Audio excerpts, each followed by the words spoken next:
All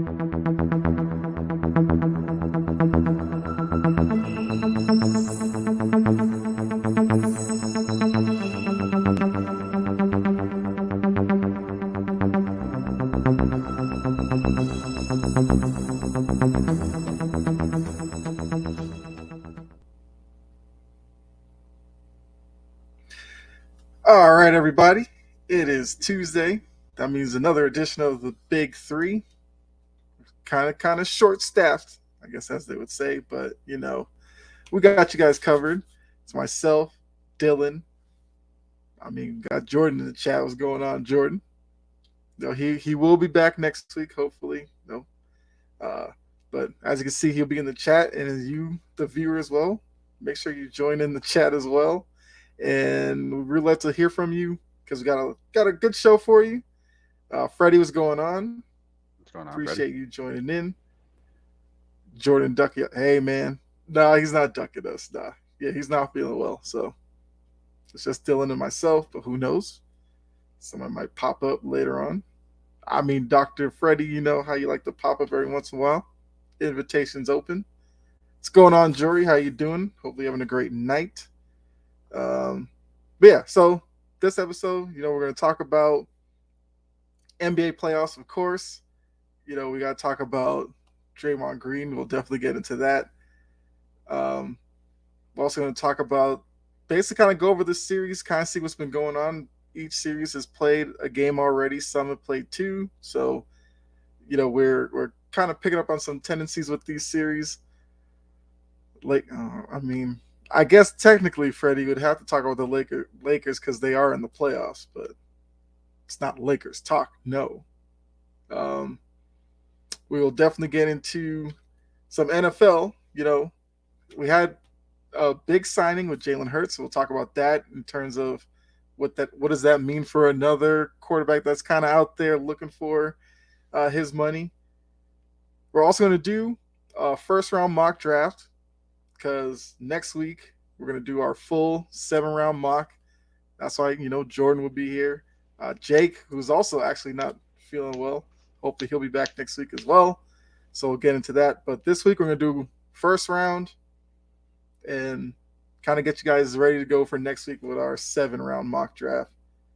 Then, of course, we have our player reference game, which, since it's just Dylan, hopefully you guys in the chat can help him out if he gets stumped, but I'm sure Dylan will probably get the 3 guys I have. Hopefully. You've been making them a little tougher. I've been struggling.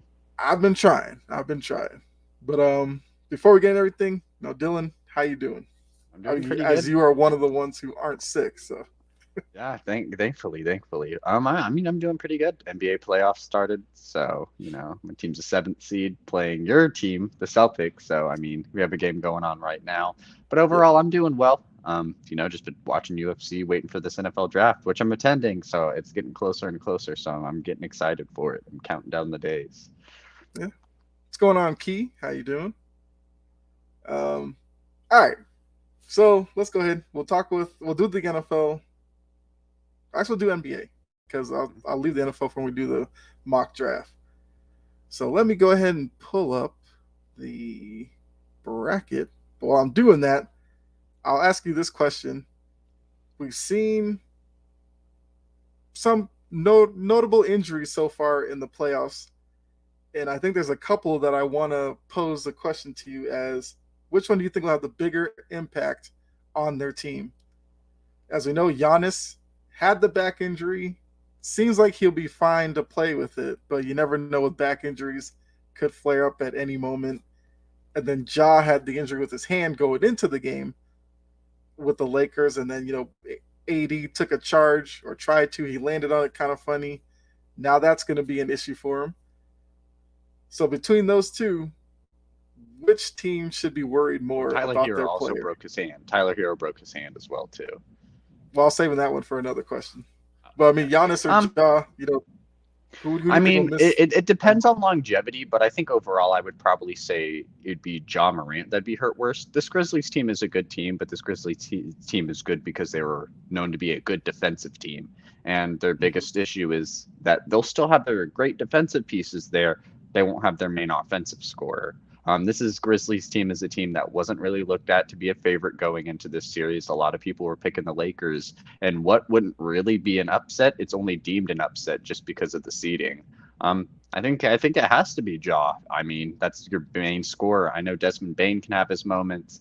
You have Jaren Jackson, who just won Defensive Player of the Year, and different key role players, at least depth wise, to think them that they'll be good. But missing a 27-point scorer a night is definitely going to hurt you, especially in this playoff atmosphere, especially when you're going up against a veteran team like the Lakers, who are also very good defensively, who can probably stop those lesser pieces. I think the Bucks have proved that they can play without Giannis. They do have an identity without Giannis. It might not be as great, but Drew Holiday's good. Chris Middleton's good. They do have good pieces and everything like that. But again, with the Grizzlies sense, I think the Grizzlies are going up against a tougher matchup, even though, the Heat did take game one.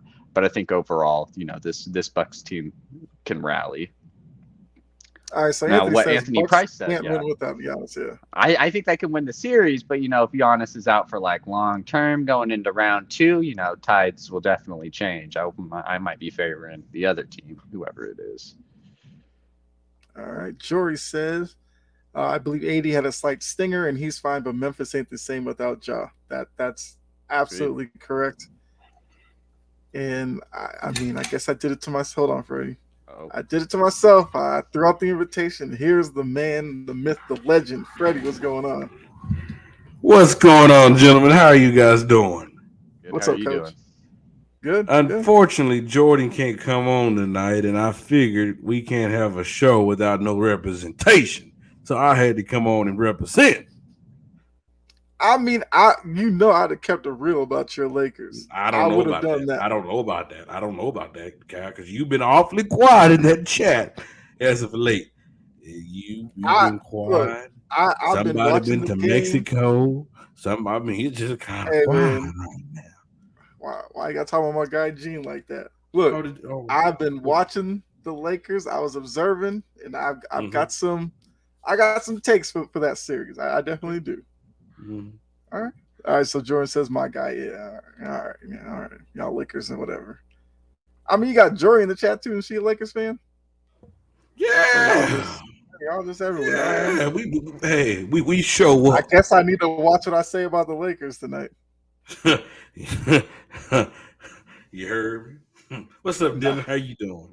Good, good. Watching the Hawks be up 8 right now on the Celtics, so it's going well Hey, right now. brother, don't have your hopes up too high. Just Hey saying. man, hey man, we're a Hey, 7 seed as well. hey, We bro. can have Hey, big bro. dreams and Hey, goals. Dylan, bro. Boston just resting. They like cruising. They cruising. They like, yo, it's the fourth quarter. It's time to turn it up. Okay, let's go. Hey I man, mean, win is that's a gonna win be a is a sweep win. in my opinion. Oh, I love them colors. I guess. If you like them, you like them. Not my choice, but y'all keep your purple and gold. What's the job requirements? You have to be a Lakers fan? No, you don't, Anthony, because I'm far from one, and Dylan's not one either. Hey, Anthony, they slid in through the cracks. Woo. That's too You had many to of y'all. lie and put All right. Lakers fan on the resume. I mean, it probably wouldn't hurt. Matt says Nuggets Celtics finals. That was my prediction before the season started. I'm gonna stick with it. I know, Freddie, you made your piece about the Nuggets, not whatever, but I don't know. I think they could get it done. I am worried about some teams in the West. I'm not gonna lie. Even in the East, I'm worried about Milwaukee for my Celtics prediction, but Nuggets have a little bit more they got to get through. Whether it's Phoenix, Clippers, I'll throw the Lakers in there because I'm obligated to. Uh, but yeah, it's gonna be tough for the Denver for the Nuggets to get there. I will say that. But well, I mean, Freddie, since you're on here, who do you think will be the bigger injury concern for their team, Giannis or Ja? It's Giannis. I mean, man, there's no doubt about it. I mean, hey, what the Grizzlies have done this year is nice. This is cute. It's beautiful. We appreciate. We know they're a great young team. But this Milwaukee team is in championship mode. It's all about Mm-hmm. championships. and without Giannis, they can't do that. I don't even know if they'll be able to slide through Miami. If I'm being honest with you, without a Giannis, I mean, we seen them the other night without him. And Jimmy Butler, I mean, we know what he does in the playoffs. He turns it up to a whole nother He level. actually plays Um, basketball when it comes to yeah, playoff time. yeah, yeah. Yeah. So man, this team moves. I mean, they can't. The shots come off. He creates the offense for that team. You can see the three ball. This was not the same without him. I mean, this team is just it's built around Giannis. And even though Drew Holiday is giving you what he can give you, but I mean, and Middleton giving you 30, it's still not enough to beat this Heat team. And this Heat team, man, we always talk about dogs. I mean, yes, you have Tyler Hero going down with a hand injury, but you still have Bam. You have Kevin Love who's coming out, bringing his experience. You still have Kyle Lowry, who we seen that every once in a while he could still have a big game if he rubbed the icy hot in the right spots. Um, so I mean, this team still have pieces where they can knock down the three. They play defense, so I wouldn't be surprised if Giannis can't get back on the court if Miami beats him. Okay.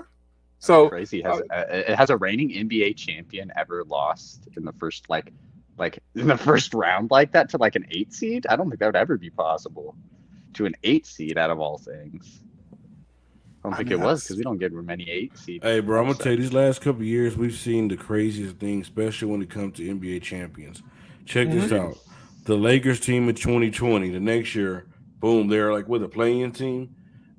yeah, Golden State wins the championship. And look, they struggled all year just to get into the playoffs. I mean, we've kind of seen champions these championship. I mean, these championship teams kind of struggle the following year. And that's kind of different because we're kind of used to being like a two-peat, at least going back to back, or at least going there. Which right now this speaks of the parity in the league right now. yeah, definitely. Yeah. Uh, I I mean, mean, and you it, did it bring up. just show Go it ahead. shows how it shows how good the talent in the league is. That meaning like you can win a championship one year, but like if you're not on your P's and Q's, like you could be a 6 seed the next year. And it just Yeah, really tells like how at least how tough that Western Conference is, but just how tough like the league is just overall now compared to when like the Warriors would win a champion, and you're like, yep, they're probably gonna be the first seed again. Mm-hmm. mhm. So Anthony said Drew Holiday is so up and down. He can score 30, then boom, score 8. Well, if Giannis is hobbled with the back, Drew Holiday becomes that much more important because Yeah. he gives you a lot defensively, but without Pat Giannis' scoring Connaughton might. ability, well, they're gonna need guys like Condon, Portis, Brooke Lopez. They're gonna have to step up and be sharp offensively because, like you guys said, with Miami, playoff Jimmy Butler is it's not a myth. Like he turns up for the playoffs. You got Adebayo who hangs around the rim, can be real pesky on the boards. I mean, before Hero got hurt, but Duncan Robinson, I'm assuming they'll be dusting him off. We'll see what he looks like, but it's definitely gonna be a challenge without Giannis because of his physicality and how much he does for them defensively and offensively. It's gonna be a Yeah, lot for but to them to me, kind of replace. the key is going to be, can somebody find a way to neutralize Jimmy Butler? Because if you can neutralize Jimmy Butler, this Miami team would go nowhere. I mean, technically, shouldn't that be Middleton? I don't know if But you can trust Middleton, especially with the injuries that that's he's been that's dealing been with. that's been the issue in Milwaukee too. Yeah, Is I'd that be I Middleton would they be can't I would get be him more right? reluctant on having Middleton get me a bucket rather than stop someone defensively, especially a caliber of Jimmy Butler, That's true. playoff That's Jimmy true. Butler, that is. Right. All right. So let me pull up the bracket, and we can kind of talk about some of these series real quick. Light the beam. Uh, I mean, let's start there. Kings Warriors. We saw last night the Kings. They backed up their game 1 win. Came out, played the same way game 2. Charles Barkley gave them a lot of credit for playing well defensively. They made it tough on Steph, made it tough on Clay. Draymond, he had his moment, but the Kings found themselves up 2-0 on the Warriors. How worried are you about the Warriors going forward in this series? Start with you. Listen. Okay, my bad. Okay. No, go ahead, Freddie. Go ahead. No, didn't go first. No, you the Oh, moderator, I was bro. gonna say, I mean, you got to be worried. Being down 2-0 in a series is never good. I mean, I think when we talked about it last week, when you looked at the series, the Warriors were predicted more to beat the Kings than what it was the other way around. I mean, I would be very worried being down 2-0 in a series, especially, the Warriors might have a little more like leeway going back home to play some games. But overall, I'd be really worried. You're playing a really tough defensive, well, not defensive, but very tough offensive team in the Kings. They showed us how well they can score in game one, and then they showed us how well they can make adjustments in game two.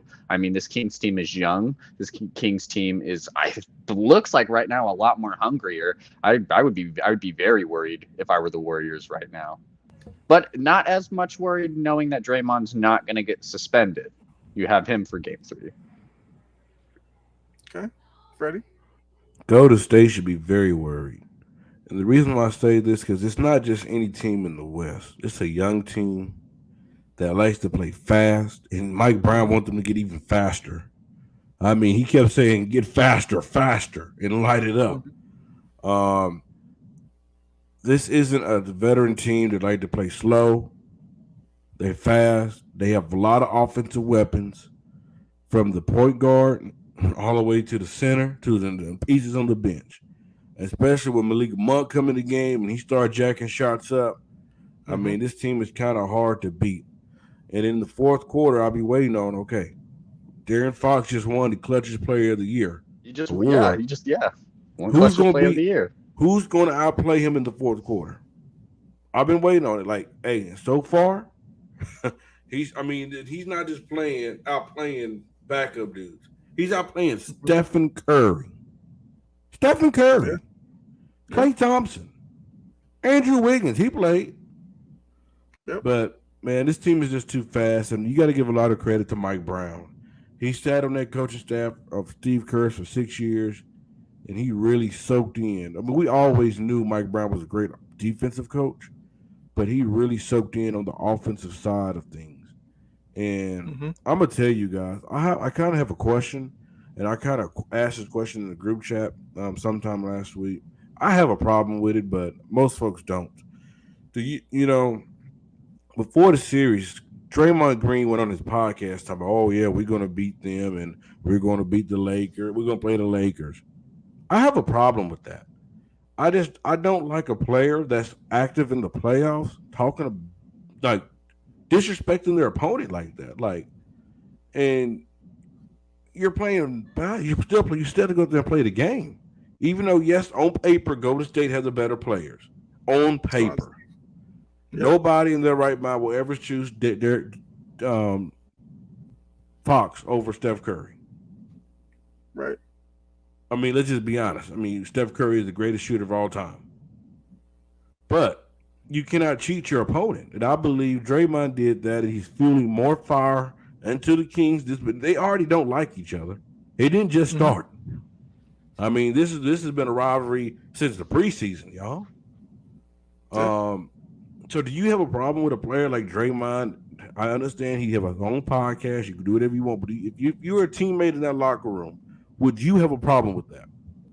I mean, personally, yeah. I'd never say you overlook your opponents, because I guess in the NBA, it's a little bit different. You have a 7-game series, but in an NFL sense, if let's say the Chiefs, for example, were like, oh yeah, we're going to win this first round. We'll see whoever in the AFC championships, and then they lose. And it's like, well, but overall, it's just like, no, these teams are here for a reason, especially a team a higher seed than you. It's not like, the Kings were a 3 seed because they were just gifted it. The Kings were a 3 seed because they had a better record. The Kings were a 3 seed because they played better overall. And just to overlook a team like that and just be like, yeah, we're going to go on and play the Lakers, or we're going to go on and play whoever in the second round. It's just like, why don't you get past the first round? Like, why don't you win a couple of games in that series before you start saying anything? Because now look at them. They're down 2-0, and I bet they don't feel as confident as what Draymond felt when he said that at first.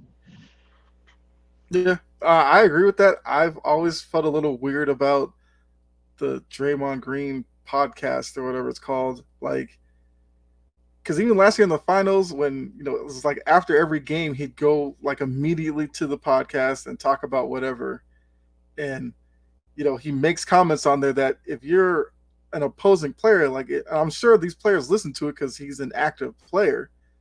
If I'm De'Aaron Fox and I listen to this dude talking about, oh, we'll see the Lakers next round, like we already have been counted out for being the young new team to the block. So that's just going to make us play even looser and freer because if nobody's expecting us to do anything, we can just go out there and play our game. It's on the Warriors to live up to expectations. We've already done our part. We made the 3 seed. Nobody thought we were going to do that. And, Freddie, you did mention how the Kings play fast, and I give Mike Brown credit for that because everybody wants to talk about, oh, in the playoffs, the game slows down. Why?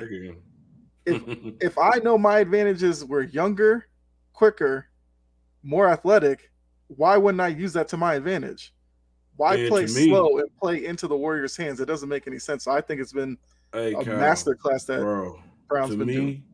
me, Mike Brown is our coach of Steve Kerr. And the reason why I say that is because if you look at the Lakers and Grizzlies Hmm. series, right now, Grizzlies they're the team today to run up and down the court. But we've seen the Lakers like LeBron, D'Angelo, and those guys slow the game down. Instead of running with them, they're walking the ball up court. They're slowing it down. They're not allowing them to run the ball. And I would have thought Steve Kerr would have probably tried to make that adjustment because I don't care what nobody said, man. Young legs is gonna beat old legs any day after week. I Hmm. mean, they're young for a reason. Um, and they can outrun those guys. I mean, Steph Curry and them, they're not trying to run like that. They can't keep up with them. I mean, we're seeing about time the Warriors get set in their defensive stance. Sacramento's already getting a shot off. Yeah, yeah. Uh, and it's just wild to see this happening. Like we saw all this from the Warriors in the regular season where they struggled on the road, but a lot of people thought, oh, they're going to get to Sacramento, they'll figure it out. They thought Now because Andrew Wiggins was coming back, but I kept saying no. They had that problem before he left. that's true. Yeah, and that's also why I don't know if I would say Mike Brown is out coaching Steve Kerr. I just think the Warriors' limitations are really shining through. One, this is not a good series for Looney. Looney is not a quick guy, and I think Sabonis is kind of having his way right now. But he had one. He played good game one. Because I mean, I don't know if that was just Sabonis just struggle because he's been off a week, Yeah, or Looney just played big boy basketball. I mean, but I feel like the more this series goes on, I don't know if we can really count on Looney doing that again. Hold on, let me mhm. get this. Steve Roth, hey, how you doing? Appreciate you tuning in. Jory said Draymond had another triple single. I mean, hey, Draymond, you know what they say? Draymond's impact is between the numbers on the score sheet. He does the little things, like stomping on Sabonis, which we'll get into shortly. But how are y'all doing? We're doing great, Steve. Hopefully you're having a great night as well. Thanks for tuning in. Um, Amen. but I think though. Oh, I guess this one's more for you, Freddie. You say message the page. So all right. Yes, sir. Well, We'll look at it, brother. yep. I mean, you put that message at the right time. The man's right here, so he'll check that out. Anthony says, "Oh my God, he didn't stomp on him." I mean, that's what they're I'm a, calling it. That's how I'm referring to it. Kyle. I'm gonna tell you this, bro. Yeah, I don't blame Draymond because Sabonis did hold the dude's legs. absolutely. Yes, I agree with that. Hey, you hold my legs. What do you want me to do? Now, I will say it was We a know his little reputation. We know aggressive. Draymond's reputation plays into this. Yeah. I mean, I will say that Draymond was a little aggressive with you want to call it a stomp or whatever you want to call it. But Sabonis isn't squeaky clean in this as well. That's where I just Yeah. think people are kind of taken out of context. Like, yo, what do you want Draymond to do? Like, the dude is holding him by his ankle, his Mm-hmm. leg. Like this dude can get hurt, bro. Mm-hmm. Like, if he falls the wrong way, he could break an ankle. He could do whatever. But Draymond has to be careful because we've seen Draymond cost his team before when it really mattered. And he is a big part, especially on the defensive side. A lot, I know Jory said another triple single, but a lot of things that Draymond do don't show up in the stat sheet as well. Yeah. Um, and I know he said it. He's not going to miss Game 3, but if he would have got suspended, that would have been a big blow on him. And if they Hmm. would have lost the series, it would have been all on him. So he has to be careful. Yeah. Absolutely. Um, I guess the last thing I'll say before going to the next one is I think in this one, the first like 5 or 6 minutes of game three is going to be really important because for the Kings, and I'm sure Mike Brown will let them know, expect the Warriors to come out on fire to start game three because they're the more desperate team right now. The Kings can't overreact to that. They got to weather that storm, keep playing their game, and I think they'll be fine.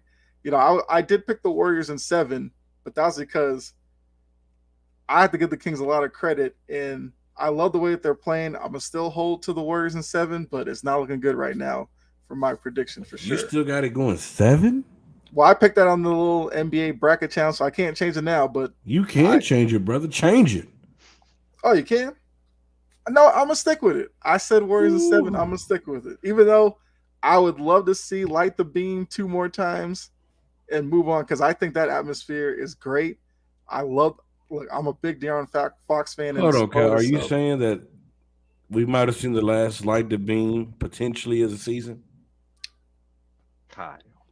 if I pick it in 7, I'm giving them one more win. No, no, no, no, You no, no, no. Let's say they finish it off in Golden State. You Ah, you saying that's the last time they lighten the beam? you're not allowed to light the beam, Kyle. You're not allowed to I look at that beam. I feel like That's see. all. I mean, You don't you don't, brother. You don't but go I'm no saying further. game It's three okay, will Kyle. show It's me. okay. Game three will show me what the Kings are about. Because let's say they lose game three, if they lose it in a fashion where they stick with them, I could be like maybe they take game 4 as well. But if they get blown out in game 3, I could see another loss in game 4, and then it's 2-2 going back to Sacramento, and then it's a completely new series at that point. So that's what I'm Okay, saying. The first couple minutes of game 3 will let me know how this series will really go. got you. Anthony, I can see them moving on from Draymond. Oh yeah. I can Yes. see them moving on from Clay as well. For being honest with you, I think they're going to try to find some time for in the starting position for Jordan Poole. I Agreed. think that Yeah, that's true. I think they're going to go in a younger direction. To kind of retool this roster. I think, hey man, it's hard. I tell people all the time, it's hard to win championships. Mm-hmm. What it do to your body, what it do to you mentally, what it just like it's just hard.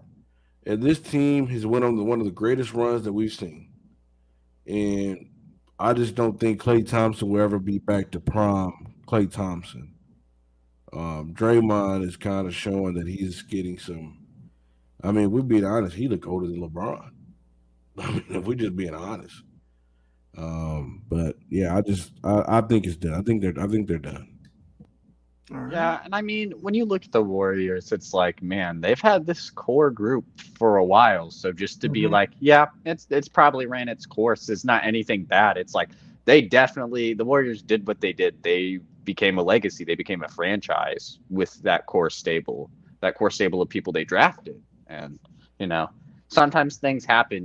We didn't expect, Tom Brady to leave the Patriots or all these big players to leave where they got their starts. But, business is business and things have to happen. If the Warriors want to win championships, they have to like look at that roster and be like, can we do this with Clay? I don't know. We could probably, use some of that money elsewhere. Could we do this with Draymond? I'm not sure if he's worth the money he's asking. Like we can do something else. So it Yeah. sucks to see. You never want to see those stables go, but things happen. Unless you Well, hated the Warriors, then you want to see it go. but that also kind of makes the whole James Wiseman thing that much bigger of a deal because when they took him, he was supposed to be that young big, inject some youth into this team. And whether it was injuries or maybe he just wasn't ready, they moved on from him. And now you're seeing behind Draymond, they're playing Kaminga as a big right now. So they're lacking there. And I do agree. I think Draymond probably is gone. Clay, I don't know. I think they probably would have to make that decision if they want to truly retool this team. But I guess it'd just be on Warriors ownership. Like, do they want to do that to Clay? That's the only thing I would say. But Hey, yeah, I'm gonna say I mean, this. if Clay's one, like it's simple as this: if you go up to Clay Thompson and he's like, "I want a max contract. I think I'm worth that," you go, yeah. At "No, that point, you'd probably have to. Yeah, you can't do that. no, you're not." And Hey, if I got he's like, "Well, I'm going to find it elsewhere," go find it elsewhere. We'll use that $30 million wisely somewhere else. I'm gonna tell you the teams to look out for. Hmm. If I'm Atlanta and I've been trying to retool that the roster and I've been trying to make it work with Trey, I would definitely look into looking for.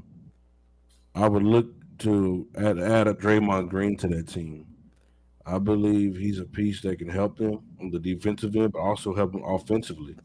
Because Draymond does a lot offensively for that Golden State Warrior team. Hmm. He a lot of time, he be he helps initiate that offense. If I'm this might be a reach what I'm about to say. If I'm Memphis, I'm looking at a guy like Klay Thompson. If you're looking to get somebody out of do a Dylan Brooks role, play defense, and knock down shots, Hmm. who's best in the business of doing that? That's Klay Thompson. And I believe that piece right there will put the Grizzlies officially in that team that's competing for a championship. That's a championship type of move to me. I guess the only thing I would say is from Memphis, I feel like they want Desmond Bain to kind of become what Clay Thompson is. So I don't know if you then bring in Clay. You wouldn't like I'm Ja, Desmond Baines, Clay, Clay. Yeah, Jaren Jackson Jr., Steven Adams. You wouldn't like that lineup? it'd have to depend on their contract structure as well because I'm pretty sure Ja got paid, but you're probably looking to pay Bain soon. Jaron Jackson, I don't know what his contract status is, but He he's got a probably big gonna. deal. Oh, he got I, his. I Okay. yeah, I'm pretty sure he got his. But what if Clay was willing to take a pay cut? He's not. That's the thing. Clay's talking I about feel like if he wants to take a pay a cut, he max. might stay I don't in think Golden I don't State. think even then the Warriors' history with the Grizzlies, I don't think he would want to take a pay cut to play with the Grizzlies. I think, if the Grizzlies were the only team offering him a big deal or the biggest deal, he would take it. But if other teams are offering him the same amount or roughly the same, he'd probably be like, I don't like Memphis. I haven't had good rapport with them. I don't really like some of the players on this team, especially if Dylan Brooks is still there. Like, you know, Yeah. Well, I do think it's interesting that if this does end in the first series for Golden State, like, how do they transfer the team over the summer? Because it's going to be kind of the end of that era. Because we saw this team grow up from jump, And we're drafting these gonna look guys at and them Steph. coming together. And we're gonna look at Steph Curry the way we looked at Tim Duncan after the championship runs. He's gonna be there putting up a whole bunch of threes, but what would it be? What would the surrounding be like? Well, that's why they need to hit their draft picks. That's why I said like the Wiseman thing really hurts right now. Because if Wiseman was the guy who they expected it to be, I bet this series looks a little different. I agree. But we're taking too long on this one topic. We need to keep moving because we got to talk about the All right. meat of the topic tonight. I know. Celtics Hawks. That's what we need to talk about. I mean, Nuggets Timberwolves. We don't have to spend too much time on that. Do you think the Timberwolves win a game in this series? Yes. yeah, I think they can get it in 5, maybe 6, just because the Nuggets have they're very inconsistent on how they play sometimes. Like Jamal Murray and Michael Porter Jr. are playing good now, but they don't always. So you can see the Timberwolves taking one. Anthony Edwards having a good game. It going to 7, I don't see happening. It going to 6 is something that could happen, but not even likely. But them getting 5 and being sneaky, taking one. Yeah. Okay. I have a bold prediction. I can already tell because the way you said yeah was real aggressive. Like you about to say what I think you about to say. But go ahead, Freddie. I have the Denver Nuggets winning in 7. Fair enough. I Okay. think I Minnesota. kind of thought you were going to pick the T Wolves. Okay. No, Minnesota was tired the other night. I mean, they was on a long stretch. They've been in the play-in. They're tired. Mm-hmm. But I will say this: if Anthony Edwards and Cat come alive at the same time, it's going to be hard for this Denver team to beat them. It's going to be hard for them to beat them. I mean, this Denver team is good offensively, but I'm not too sure about defensively. Mm-hmm. And they do have Rudy Gobert, who every once in a while he'll make a good play here and there. But I believe Mike Conley's veteran experience can knock that. We've seen that he can knock down shots. Prince can be another guy that can get play good defense, can knock down shots as well. And if Anthony Edwards, I need him to stop taking all these jump shots and attack the paint. Attack the paint. Jokic isn't blocking those shots. You got to attack the paint. And Karl Anthony Town has to play like a big man. And Mm-hmm. I believe that, they can stretch this series out. But they have to win game two. They don't win game two. Hell, it might be a sweep. Okay.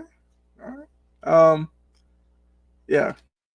Like I said, don't need to say too much about that series. Although I will say, what you said about Cat, I actually thought that could have came into play in that playing game against the Lakers. If Cat could have gotten hot from the outside, and we know Anthony Edwards had a terrible game, but I think those two are dynamic enough offensively that they can hang with a lot of teams. But like you said, Anthony Edwards has kind of fallen in love with the perimeter shot right now. I'm gonna tell you, And if I was Carl, Finch, if I was their coach, I would experiment bringing Rudy Gobert off the bench. Because to me, I know they won't do it because of the money. I know they won't do it because of how right? much they trade for him. But to me, they play better without him. Yeah, yeah. Him and I, Towns on the court together, it kills spacing. Defensively, they look lost at times on who to cover who and all that. So I agree with that. But yeah, because of what they gave up and what they're paying him, they would never bring Gobert off the bench. All right, so let's go Suns Clippers. I'll say Grizzlies Lakers for last of the West. So go Suns Clippers. Um, the Clippers probably surprised some people. Took game one, but looking at these two teams, the Clippers have a lot of talent. They just had a lot of questions in terms of health. The Suns, yes, they made the deal of the deadline and bringing in KD, but we just don't know if they've had enough time to gel together. So, how do you think the rest of this series plays out based off of what you saw in Game One? Like, I guess with the Suns being down, did you see any tendencies from Game One that have you worried about the Suns in this series? Freddie, go ahead. nope.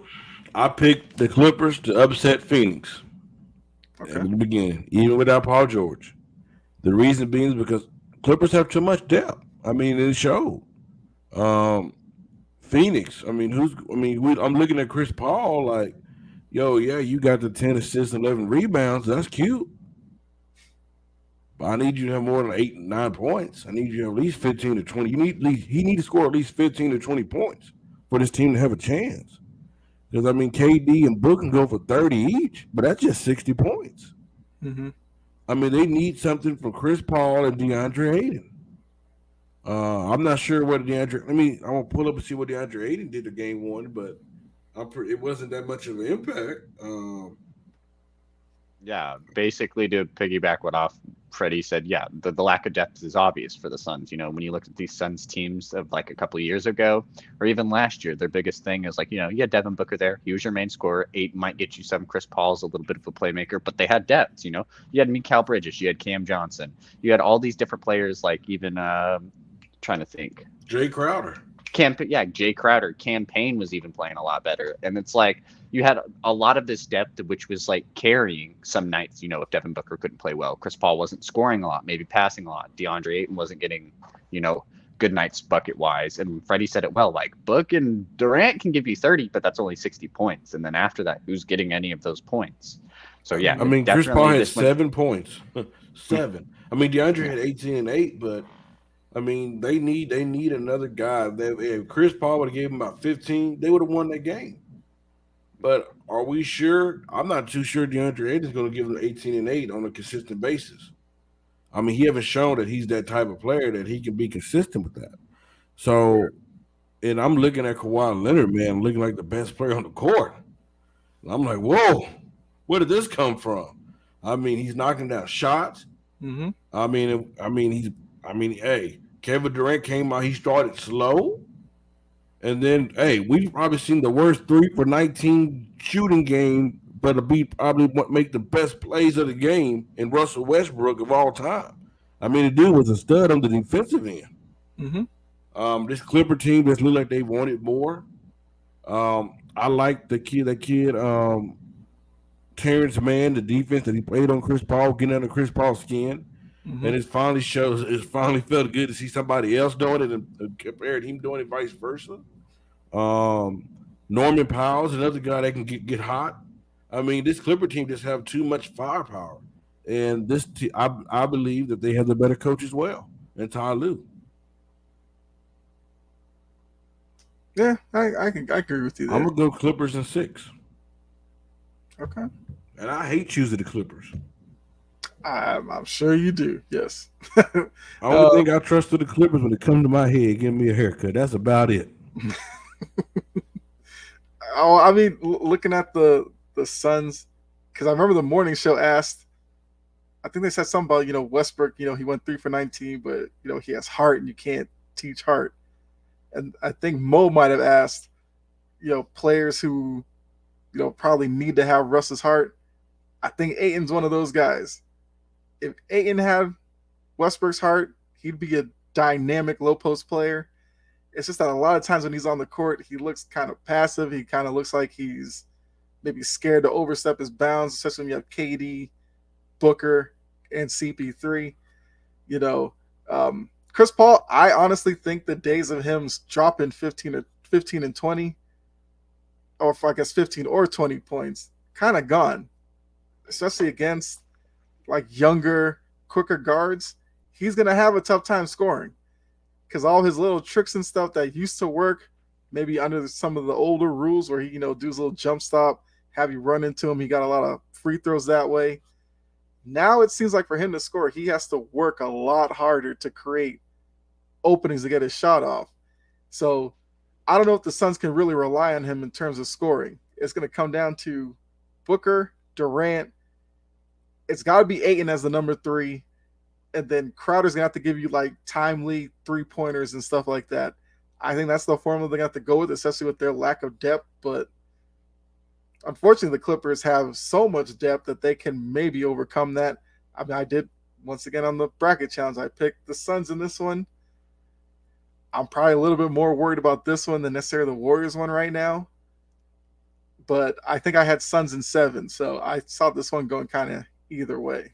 But, I mean, it is what it is with this Western Conference. I don't know anymore. I know. I mean, you think you know, but okay. No, I know. I've been telling all year long, and it look like what I've been saying is about to come true. All right, Freddie. All right, well, hold on. Let me say, what's up, Con Man? I know I put this up, but I just want to say that Steve said Sixers will be the Nets. We'll get into that with the Eastern Conference here shortly. I think Anthony Edwards is trying too hard to shoot anything. I agree with that. You think Mikal Bridges not there from the bench is going to hurt them? Yes, that obviously. You're seeing it now. That deal completely killed their depth, and they're paying for it right now. Yep. But let's go ahead to Freddie's favorite topic. The matinee of the Western Conference Finals. The matchup. Okay. Those Lakers who share that building with the Clippers. No. Hell no. The building the Clippers share with the Lakers. Not for long, because the Clippers are finally building. Get out, roaches. Gotta get the roaches out. Whoa! About time. He's right. Yeah. So let's talk Grizzlies, Lakers. They've been paying our water bill for years and our electric light bill for years. We tired of them. They're paying the bills though. They be late every once in a while though. So looking at Grizzlies, Lakers, we've seen now with the injury concern with Ja in his hand, plus how game 1 went. I mean, we saw Austin Reeves step up. I like the fire from Austin Reeves. I know when you Hmm. put in your chat, AR-15, I usually go back at you, but I like Austin Reeves. Hey, that's I an like OU he boy has right like there. he I'll has never like a little talk bad about arrogance to Austin his game, Reeves. and I love it. I know, yeah. Dylan Hmm. talks about Austin Reeves a lot because of the Oklahoma thing, so I get that. Um, how much trouble are the Grizzlies in right now? I mean, Freddie, we know you picked the Lakers to begin with, but I'll start with Dylan on this one. How much trouble are the Grizzlies in? I mean, a lot. I picked the Lakers to win this series before Ja being injured Hold ever on, happened. time So, out, Dylan. I appreciate you. I love you. And this is why you have a spot here at the Sports Empire Network, brother. You my brother from another mother. Respect, my brother. You can carry. I picked the Lakers to win this series. I wasn't confident in what the Grizzlies were having going on, where either that be locker room wise or just their overall play before coming into the playoffs. The Lakers seemed a lot more hungrier. They've been playing a lot better defensively, regardless of Jaren Jackson winning Defensive Player of the Year. Just overall, this Lakers team seemed to be more on page. And then when you lose your star player, your point guard, your main offensive weapon, that doesn't make anything around you better. It's like I'm picking against you because you guys had issues. And it's like, well, you guys still have issues and you lost your best scorer. So I'm still not going to pick you guys. They're in a lot of trouble, Even if Ja comes back, I don't imagine he's coming back 100%, which is still going to hurt the Grizzlies. Just overall, things are not well for them. You never want to lose in the first round, especially being as the second seed, but it's probably going to happen. I picked the Lakers in 6, but even Ja getting injured might have me pick the Lakers in 5. Okay. Well, I did pick the Grizzlies to win it. Yes, I think I picked them in. I might have picked them in 7. I'll have to double check that. So I was giving the Lakers credit, Freddie. The only thing I thought was Jaren Jackson's ability to play on the perimeter may have caused a little bit of an issue for the Lakers because we know sometimes when put AD in pick and roll and all that, AD feels like he needs to be around the rim, so he might be a little late rotating out. And I thought maybe Jaren Jackson might kill him from out there. But I will say, looking at how Game 1 went, I do think the Lakers, for right now in this series, are the better team. Mm. Mm. Because I think with the Grizzlies, they're still missing Come on, brother Kyle. perimeter pieces for me. Yes, sir, Because brother right Kyle. now, the only player on the perimeter I'm really worried about right now is Desmond Bane. Yes, sir. And Desmond Bane isn't the most quick in terms of the ball in his hand. So it's like I feel like I can neutralize that pretty easily. Mm-hmm. I said this for years about John Morant. He's probably a consistent perimeter shot away from being unguardable. Right. He's not there yet. No. So for a team like the Lakers, who can pack the paint, defend at the rim, preach. I think this current Grizzlies team will struggle, especially if John Morant is not 100% the rest of this series. Brother, that's not to say it's over after Game 1. It's not over after Game 1 because we have to see Game 2. The Lakers have to back that up. They can't, go into Game 2 thinking, oh, we already won 1 in Memphis. We can rest on our laurels because they're going back to LA. No. I think with this Memphis team, their confidence is shattered right now. You have to jump on that in Game 2. Because if they go to LA down 2-0, I guarantee you some guys on Memphis may start quitting.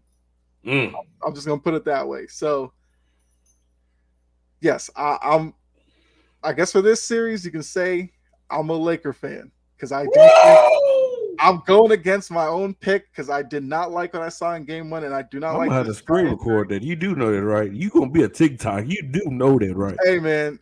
I've been on TikToks for other stuff. Key, save the footage. Key, save the footage. I did say for this round. Come next round, we'll revisit that. But I mean, look, Austin Reeves, like I said, I just like what he did in Game 1.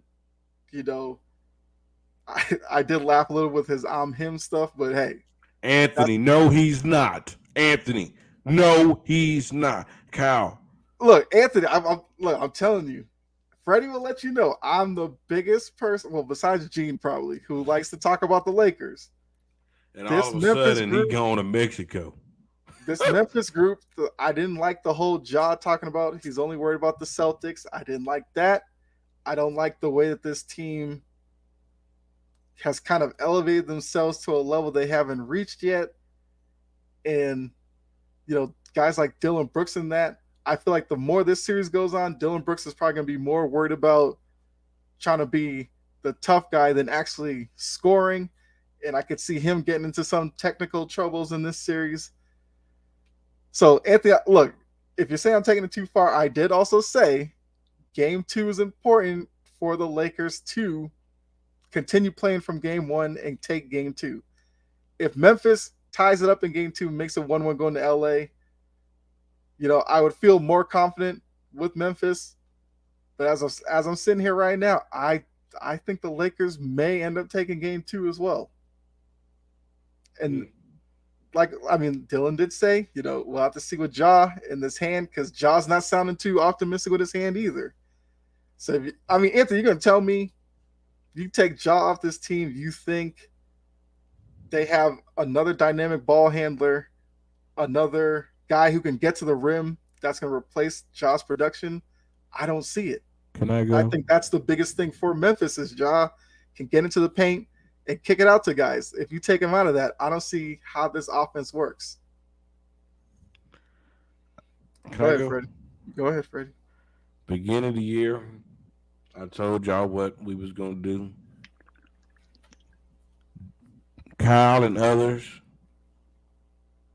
I said Lakers fan for this series against Memphis. Anthony, we got everything on video, Anthony. We got everything on film. Anthony, I'm a Celtics fan through and through. I'm just saying, Anthony, I've never heard no Boston fan ever say nothing like that. I've never heard no Boston fan. Anthony. Look, can I clarify? No. Hold on. Anthony, yes or no? Have you ever heard Pride say, "Oh, I'm a Lakers fan"? Have you ever heard he's a Boston Celtic fan? Hey, Boston don't say that, and that's why I got him on film. Ooh. All I'm saying is, in terms of this series, I am not going to talk bad about the Lakers because I think they are the better team. That's what I meant by being a Lakers fan for this series. That's it. Not saying like I'm rocking a purple and gold jersey or something. That you will never see. You mean Freddie's already got one sent to your house? Sent, shipped, and delivered. He's like, I hope you like D'Lo. Oh, no, I got him that GOAT. And it better be a Jordan jersey. I got that GOAT Jordan in the purple and gold. But like I was saying, you can send it. I'll tell you where it'll end up. You'll be wearing it. But like I was saying, the beginning of the year, I told you where we was going. You, others, and the guy that went to Mexico, all of a sudden he had to go to Mexico. Okay, that's cute. I've been saying, I keep going for my guy Gene like that. Look, he's chilling in Mexico. I'm sure he's probably tuning in. He going to see me, just know that. But y'all kept saying, "Oh, it's not 500. There's no way this team can do this. Ain't no way this team can do that. Oh, ain't no way." And look at us now. The Memphis Grizzlies in so much trouble. With Ja Morant, without Ja Morant, it don't matter. I'm gonna tell you why. Because we was gonna win that game with them on the court. Ja Morant was scared to get in that paint. Because Vanderbilt said, "I'm gonna guard him. I want him." And he got past him. Guess who he had to see, Dylan? He had to see Anthony Davis, who played like a monster on the defensive end. 7 blocks, 3 steals, 22 and 12, I believe. I mean, it was just a block party in Memphis. And then it was so beautiful about this, you guys. You know there's going to be a game where LeBron and AD is the one that's dominated. They had a night off in the first game of the playoffs. They had that hillbilly Kobe. That's what I call him, hillbilly Kobe. And you had Rui Hachimura not giving you 29. You had D'Lo giving you 19. Oh, it was so beautiful. You mean to tell me we made him quit? We made him quit. The last 3 minutes they quit. They just flat out gave up. I mean, I don't know how this team can beat them. I really don't. Hey, I'm gonna send a message to Memphis. Y'all better win tomorrow. Because if you don't, LeBron James ain't coming back to Memphis. LeBron ain't coming back to Memphis. He will drop 50 before he go back to Memphis. I'm just gonna tell you, let you know that now. Okay. They better I win tomorrow. I do think there is another way. One of the biggest things Hold on. Shout out to my girl Tamika. I see you watching, Tamika. You might don't want to say nothing in the comments, but I see you watching. the one thing that I think was the most discouraging about Memphis from game one was I feel like everything that Ja was doing, he was worried about the hand too much. And Nah, bro. no, We ain't but I using just feel like bro. We I, ain't using that. No, Jordan. no, No, no, I'm not. Kyle, No, no. no, no, no. I'm I'm not not letting using you use that as that. an excuse. I'm Because not if that using that was as an Anthony excuse. Davis, you wasn't I'm gonna not use using that that. as an No. excuse. That's what I'm trying to say. Because I'm watching Jalen Brown, who has a hand injury himself, but he's going out there and playing Jalen Brown basketball. Because yes, it still hurts him, but he understands it's the playoffs. You out there on the court, you got to do your thing. Morant, it seemed like he's always looking at his hand. You know, of course, the announcers and all that, we're going to talk about it all the time. But now with him falling on it and him sounding so down about it after the game, it's like it's all in his head that this hand is holding him back. And if that's the mentality he's going to take into the series, the Grizzlies have no shot because he has to be that guy who can get into the lane, kick it out to Bane for an open shot, run pick and roll with Jaren Jackson. If he pops out, get it to him, shoot a three. If he rolls to the rim, deliver a pass to him to finish at the rim. Bro, they have no shot with him on the court. I Like, think bro, they. literally, when he come in the paint, here come AD meeting you. And what is the chance that he gonna finish on Anthony Davis 50% of the time? At least 50% of the time. I mean, I've seen Ja dunk on some big men. But that Anthony Davis not some big man. He is the big man. He is elite. He's in that conversation of Joel Embiid, in the conversation of Nikola Jokic. AD problem is sometimes he like to be a street clothes Davis, but so far he's been dominant. And even when he's been getting hurt, he's been getting back up. That's the key. It's not about you getting hurt. It's about if you get back up. I already see the biggest mistake I ever made was I gave the Lakers a bit of a compliment.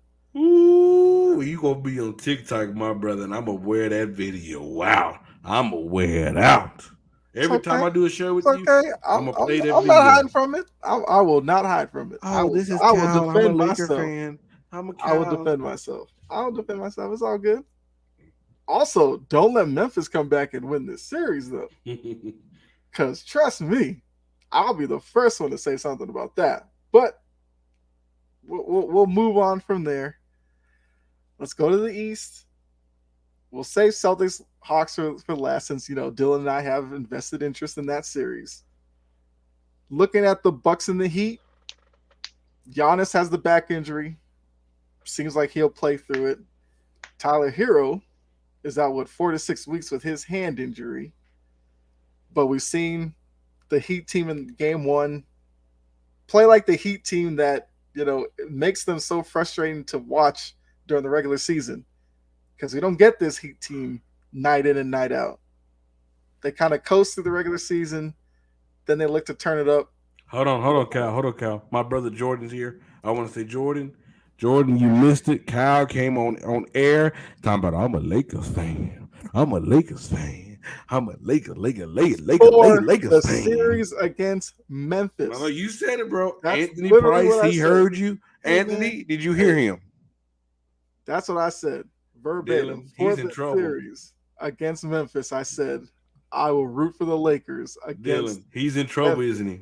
No, because I guarantee you one thing: Kings or the Warriors face the Lakers, especially the Kings, light the beam. It can be the Kings, it can be the Queens, it can be the Cowboys. We don't care. Light the. But you don't want to say beam.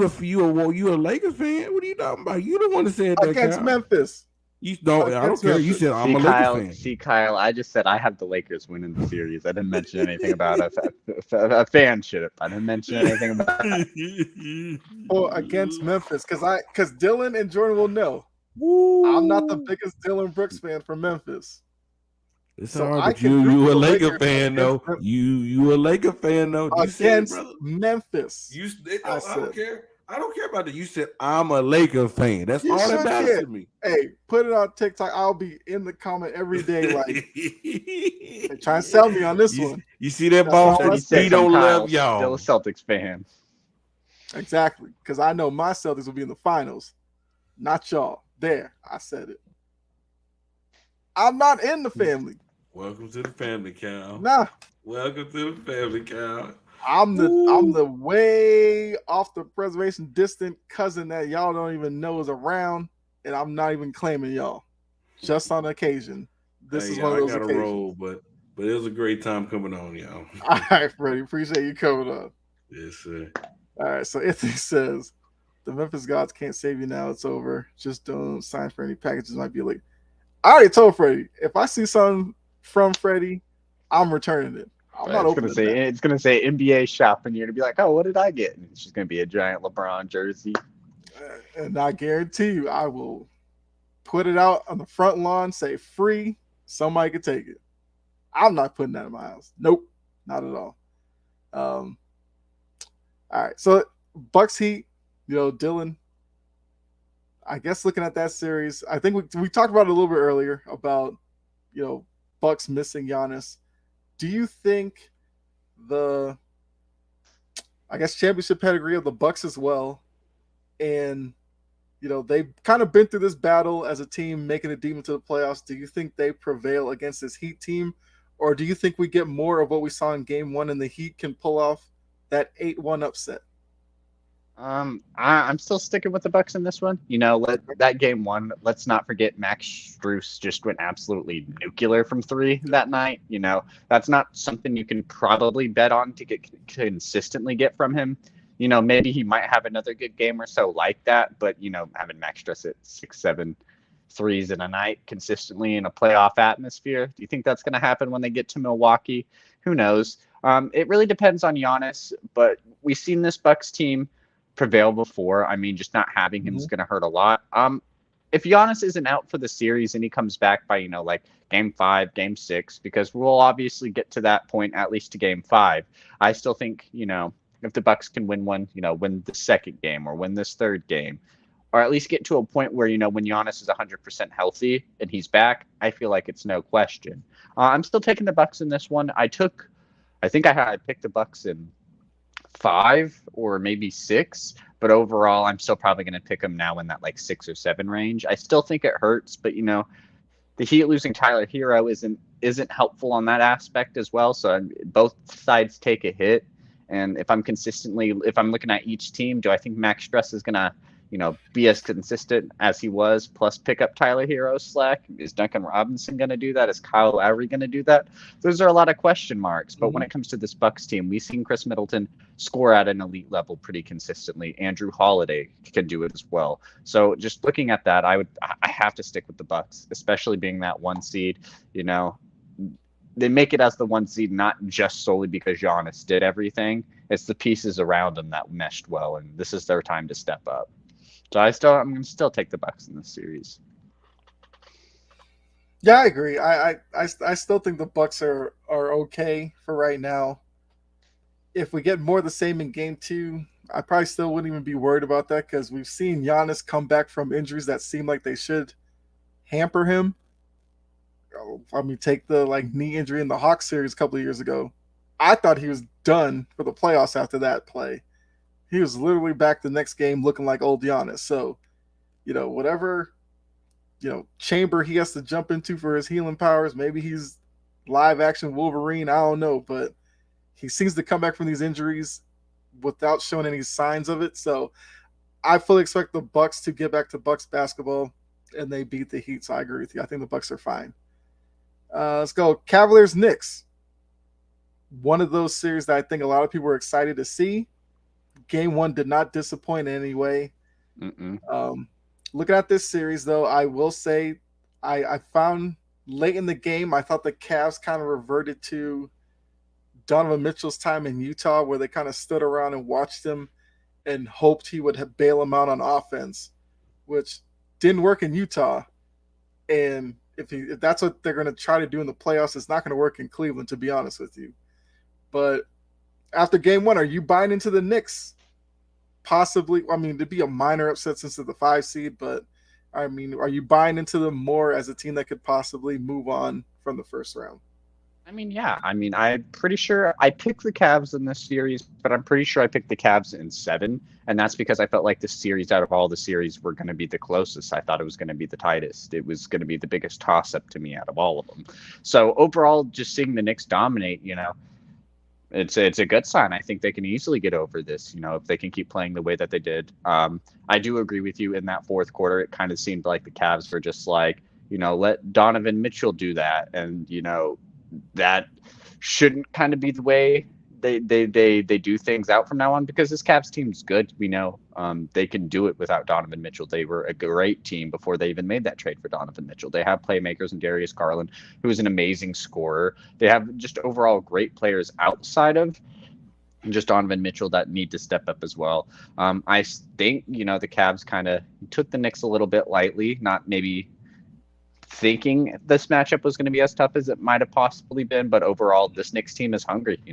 They've kind of been, I don't want to say the laughing stock of the NBA, but when it comes to just teams, they're definitely were one of the most laughed at teams of the most recent years. And the Cavs kind of took that maybe a little bit lightly. This game 2 is going to mean a lot, especially with how close I think this series is going to be. But I do think the Cavs will probably get back on track. I don't know what the score of this game 2 is right now. I know I saw it earlier and the Knicks were up by like 10. Mm-hmm. But overall, I think the Cavs get it on track. But if the Knicks win in 6, win in 5, win in 7, if the Knicks just win overall, it wouldn't shock me. I had it really going back and forth this whole time when I was picking the series. All right. Well, I guess give you an update. Cleveland is up 25-24 on the Knicks right now. Okay. So yeah, like I said, this game 2 matters. I'm sticking with Cleveland because I had them in 7, and so far my playoffs are kind of playing out like I would hope. Mm-hmm. But overall, I'd still have to stick with Cleveland. But if New York upsets, that's fine. Okay.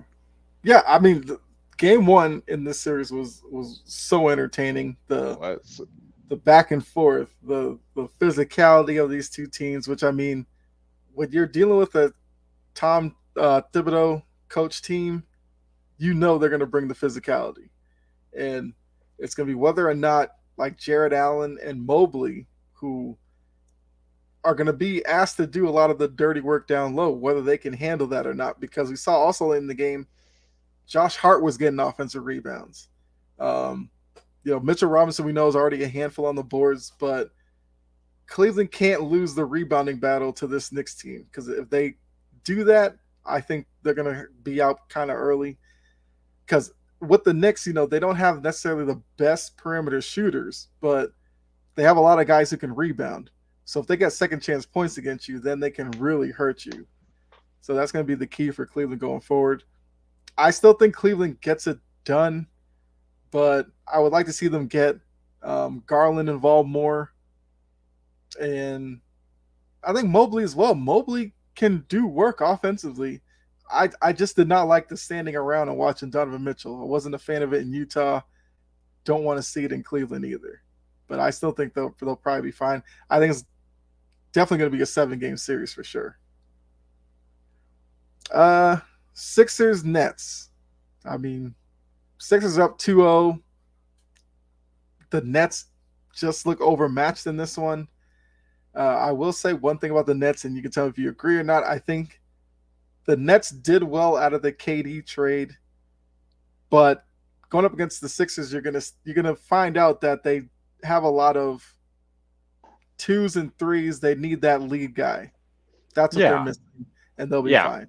Yeah, I think when you look at this Nets team, it's like they're fun to watch. Even that second game, game 1 wasn't maybe as fun to watch, but game 2, like this team was like, oh dang, like give them a couple years of progression and get a dude in there, and then like this team can compete. Like you could put a all-star caliber player on this team now, and they could definitely be in a lot better place than a lot of people would have thought. But like, You have a lot of guys who are known to being role players. Like Spencer Dinwiddie was never known as that guy. Mikal Mhm. Bridges was never known as that guy. Actually, him and Cam Johnson were known as those depth pieces for those Suns team. They were never known as the big guys. They were known as like, hey, these are the guys that are going to do everything else the big stars won't. Um, yeah, they're made up of a bunch of dudes who were just scrappy and really good depth players. And overall, it creates a really good team. But when you don't have anybody to lead that team and really pick up some of the slack you need, like a star player, like getting 30 points a night consistently, you Mhm. definitely seem overmatched. I do think Joel Embiid plays a big aspect in that. I don't think Brooklyn's centers are really the best to go up against here. And then James Harden's just kind of having his way with whatever guard front the Nets bring out because the Nets don't have really the best set of guards. I think overall, though, if you're a Nets fan, you've had a whirlwind of just fanship over the years. You went from really bad to being at the pinnacle of basketball, thinking you might win a championship, to being like very mid again. But seeing what you're getting from Mikal Bridges, seeing how Cam Johnson is playing, seeing what you're getting from all these other pieces, and then you also have draft picks and cap space soon. So it's looking really good. Bridges is a guy that it seems like at least the team is starting to like. He's someone that I personally really like as well. Someone you can rally behind. Get him some pieces there, and he can be a star. He can blossom. You still got Cam Thomas there, but like you said, they're just outmatched. The 76ers team is way better just on paper. Whatever the Nets can do, the 76ers can do better. They can have longer runs, better defensive outbursts. Yeah, it's just they're overmatched. But overall, this Nets team is fun to watch. They made that game too, like very good. Like it was, I watched it and I was like, this team has a bright future. Yeah, I definitely agree with that. They're kind of in that process where they'll be that team to root for because they'll give effort and all that, but because of lack of necessarily top tier talent, they can only go so far. And we're seeing it. You look, they hung onto the sixth seed. I give them all the credit in the world for doing that. I for one, after the KD trade, thought they were going to fall into the play-in range, but they didn't. So I think in that case, the Nets have already, I guess, won, at least coming out of that dark period of KD, Kyrie, Harden, Simmons. That was a like mitigated disaster. But at least now for Nets fans, you can look at this group. It has something to root for. Bridges is a good player. Thomas, Johnson, those guys. So I'm interested to see what they look like next year. I think they will make some moves in the offseason, but I would be optimistic looking into next year. But we have one more series left in the East. Gotta go ahead and talk about it. I know, Celtics sadly. Hawks. So goes in the chat. I am a Celtics fan. Don't mind what Freddie's trying to spin right now. I'm a Celtics fan. Dylan is a Hawks fan. So of course we're paying close attention to this series. So I'll pose this question to you, Dylan. Mhm. Looking at game one, also where they are currently in game two, are you fearful of a sweep, or do you think Atlanta can win a game or two? I feel fairly confident Atlanta can win a couple of games, even though I picked the Celtics to win the series if I had to take like my fan cap off and pick the bracket with some unbiasedness. I picked the Celtics to win in six. It could very well happen in five, but overall, I do think when you get to Atlanta, there's an atmosphere when you play in Atlanta. When Trae Young's cooking in Atlanta, it's a whole different thing. When the team's cooking, it's a whole different thing. So I do think if they can play better in Atlanta, they could take one, maybe take both games there. And once it gets back to Boston, that's where six is at. But overall, yeah, I mean, when you look at this Hawks team, their biggest issues right now is one, that the Celtics match up very well against the Hawks defensively, and two, we don't match up against the Celtics very well defensively. So I mean, overall, what we're doing right now, especially in this game too, is we're letting the Celtics get easy buckets on us. The Mm-hmm. main problem with the Celtics, the main thing if you want to stop the Celtics is you got to let Jason Tatum earn his baskets. If you press him in the paint, if you make him drive, you make him struggle. He might make them, but he's not going to make all of them. But especially in this game too, I've seen Jason Tatum make 10 of his points just off easy layups. I've seen Derek White make like 12 of his points off of easy layups. Mm-hmm. Jalen Brown. like 5, 6 points, easy dunks, layups, and that's their biggest issue right now. Is Hawks can do fairly well on the offensive end, but when it comes to covering their stars, just doesn't seem like there's any defensive urgency, and that might be due to the caliber of players that the Celtics have or just how they play. But overall, it just seems like defensive wise, the Hawks are just outmatched. I mean, offensively, we can get our numbers.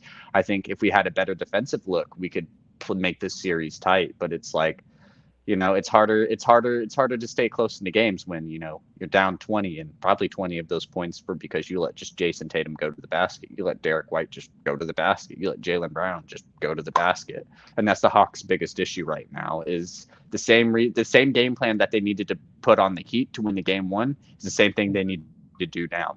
You have a ton of great stars. I've seen DeAndre Hunter score in this game.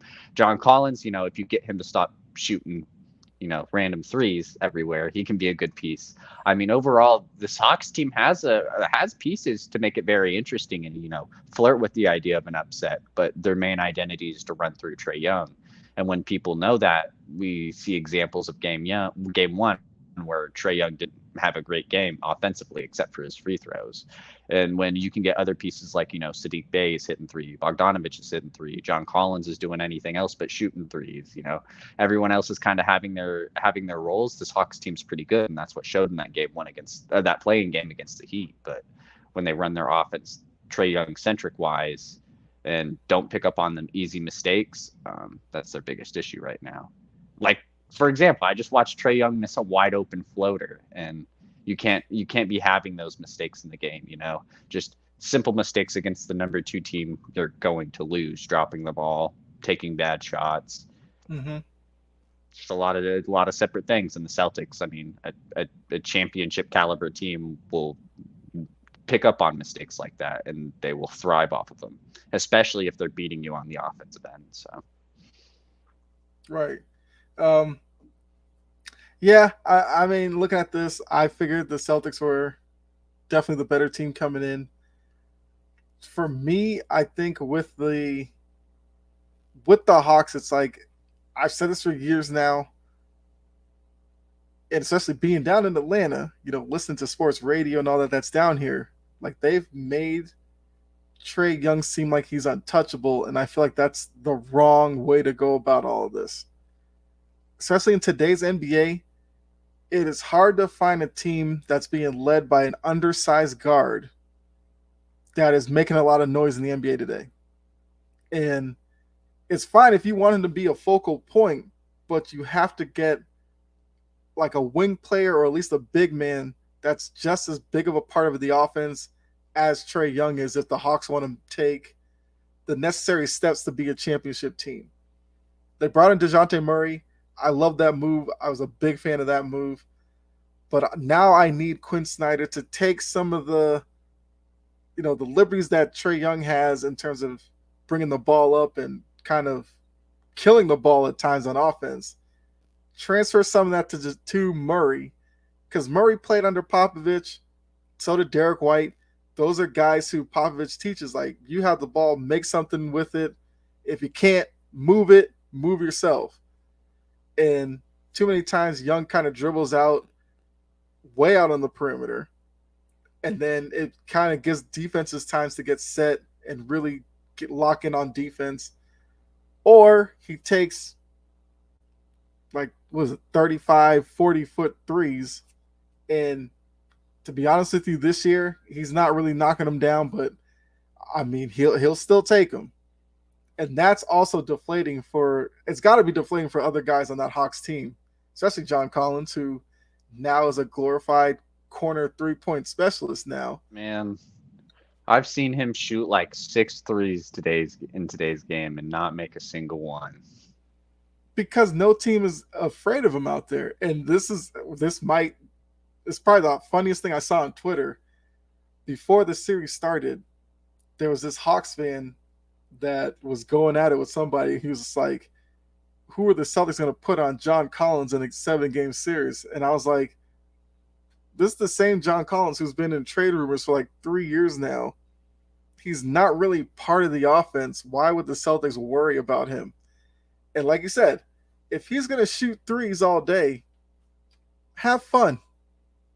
He may make one, he might make two, but he'll never make enough of them consistently enough to make teams have to actually care about him being out there on the perimeter. Like John Collins is a mid-range type of guy. He's a slasher. He catches lobs and stuff. He's not a three-point shooter. As much as he may want to be, he's just not that guy. And if they're going to continue to play that way, they'll be one and done for the next few years. But I mean, we'll see, because I believe they are still losing right now by 20. So I mean, they got themselves down 30 last game, and they found themselves down 20 this game. Maybe they take game 3 because we know a lot of times road teams, that first game at home, they play lights out. But this Celtics team is not worried about them. I mean, in the grand scheme of things, yes, because they could win, but this Hawks team doesn't scare them at all. But, all right. I mean, that's the first round of the playoffs right there. Yeah, we'll be back next week. We'll see where these series are. We'll probably touch on it really quickly next week because we will do 7-round mock draft, and we know that's going to take a while. So, yeah, we're not going to completely forget about this. Hopefully by then, the Hawks haven't been eliminated. We'll have to see. But let's go ahead and get into, I guess we'll go into the NFL now. Before we go to the mock draft, do want to talk about the Jalen Hurts deal because we saw he got his money. Well deserved. I'm not going to say he doesn't deserve it.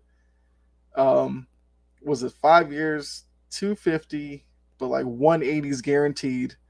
So I guess on the books it'll be 36 million a year as opposed to 50 million in actual NFL money. So it's very team friendly because this day and age you get a legit franchise quarterback under 40 million. You're in a good spot. So first question is, were you surprised that maybe he took kind of a team friendly deal, or do you think it was just a great move on both parts, Jalen Hurts and the Eagles? So let's start with that. Actually, Anthony says contracts backloaded. Right. Yes. No, I'm not surprised. I mean, overall, if you look at the character of Jalen Hurts, it's kind of pretty in character for him to take a team-friendly deal. Just overall, he loves it there. It's the team that gave him a shot. Why not do whatever he can to make sure this team's better? It's like he wants to go back to the Super Bowl. He had a taste of that. Why wouldn't you want to go back? And if him taking a couple, $5, 10, $15 million, a little bit less a year, means that they can have a whole better roster for him to make it back. I don't think that's anything that hurts him. Jalen Hurts has always been a very humble guy. Yeah, it's not anything that surprises me. It's a smart move by both sides because obviously, if you're the Eagles, you want your franchise quarterback on the cheapest possible deal you can get him for the longest amount you can get him. But also the concept that he took a team-friendly deal shows that like he wants to be here and he this is his team. Like he's ready to work. It's great for both sides. Any team would any fan of their sports team would be like, I can get my quarterback for cheaper in the same amount of time. Okay. Yeah. Well, I guess I'll bring Anthony's comment back up. So even with the contract being backloaded, the reason why it's so team friendly is a lot of these teams that know what they're doing will just take the backloaded years and then push those out in maybe a new rework deal, and they'll still keep the number relatively team friendly to keep signing guys or replenishing guys who may retire or move on in free agency. So even with it being backloaded, it's still a really good deal for both parties. Just wanted to explain that in case anybody who tuning in may not have understood backloaded and all that, but yeah. So great move by him. Great move by the Eagles. I mean, I know Key and Gene and all of them are definitely loving it. But now, to flip it to the other side, this part probably interests Jordan more than anything. What does this contract say for probably Lamar's situation? I mean, Jalen Hurts didn't get a fully guaranteed deal. Now, the rumor was that Lamar was looking for a fully guaranteed deal, on his own behalf. I'm assuming with this kind of move, if he still thinks he's getting that, this got to be the biggest sign that that's not coming his way. And then 2, I keep seeing the stuff about he needs to hire an agent, and I think this move might could possibly push him closer to that. So my question is, what do you think this does for Lamar's stance with the Ravens, and does he just need to go ahead and get an agent at this point? I don't know about the agent aspect. We don't know I what's agree with actually that as going well. into Yeah. Lamar's. We don't know what actually is going into Lamar's negotiations. Like, if for all we know, like, he's actually negotiating pretty well and knows what he's talking about. But the biggest thing that gets me with this whole Lamar contract situation is, he's been on Twitter, he's been saying this, he's been saying that, but the only thing that hasn't came out of his mouth is that, like, hey, I don't want a fully guaranteed contract. We've never heard him say anything about that. We've only heard him say stuff about the numbers, like, I don't want this, or I don't want that, or whatever the contract numbers that they first gave him were. But overall, we haven't heard him say, no, I don't want a non-guaranteed, fully guaranteed contract, which is kind of sets that precedence that, like, that's what he wants, is a fully guaranteed contract. It could, you never know, he might get money hungry and be like, man, Hurts just got that money. If I can get something around there, I guess that might not be as bad. But if he's set on, this is what I want, and I'm not going to take anything else until someone gives me that, you never know if it could rush the deal, stall the deal even more. Yeah. Maybe just change some numbers. But if he's dead set on, like, this is what I want my money, it is what it is. Right. I definitely think I will in a second. I definitely think like the Ravens front office love this way more than Lamar, because now they'll be like, hey, Lamar, look, Jalen Hurts didn't get fully guaranteed. He's getting 36 million.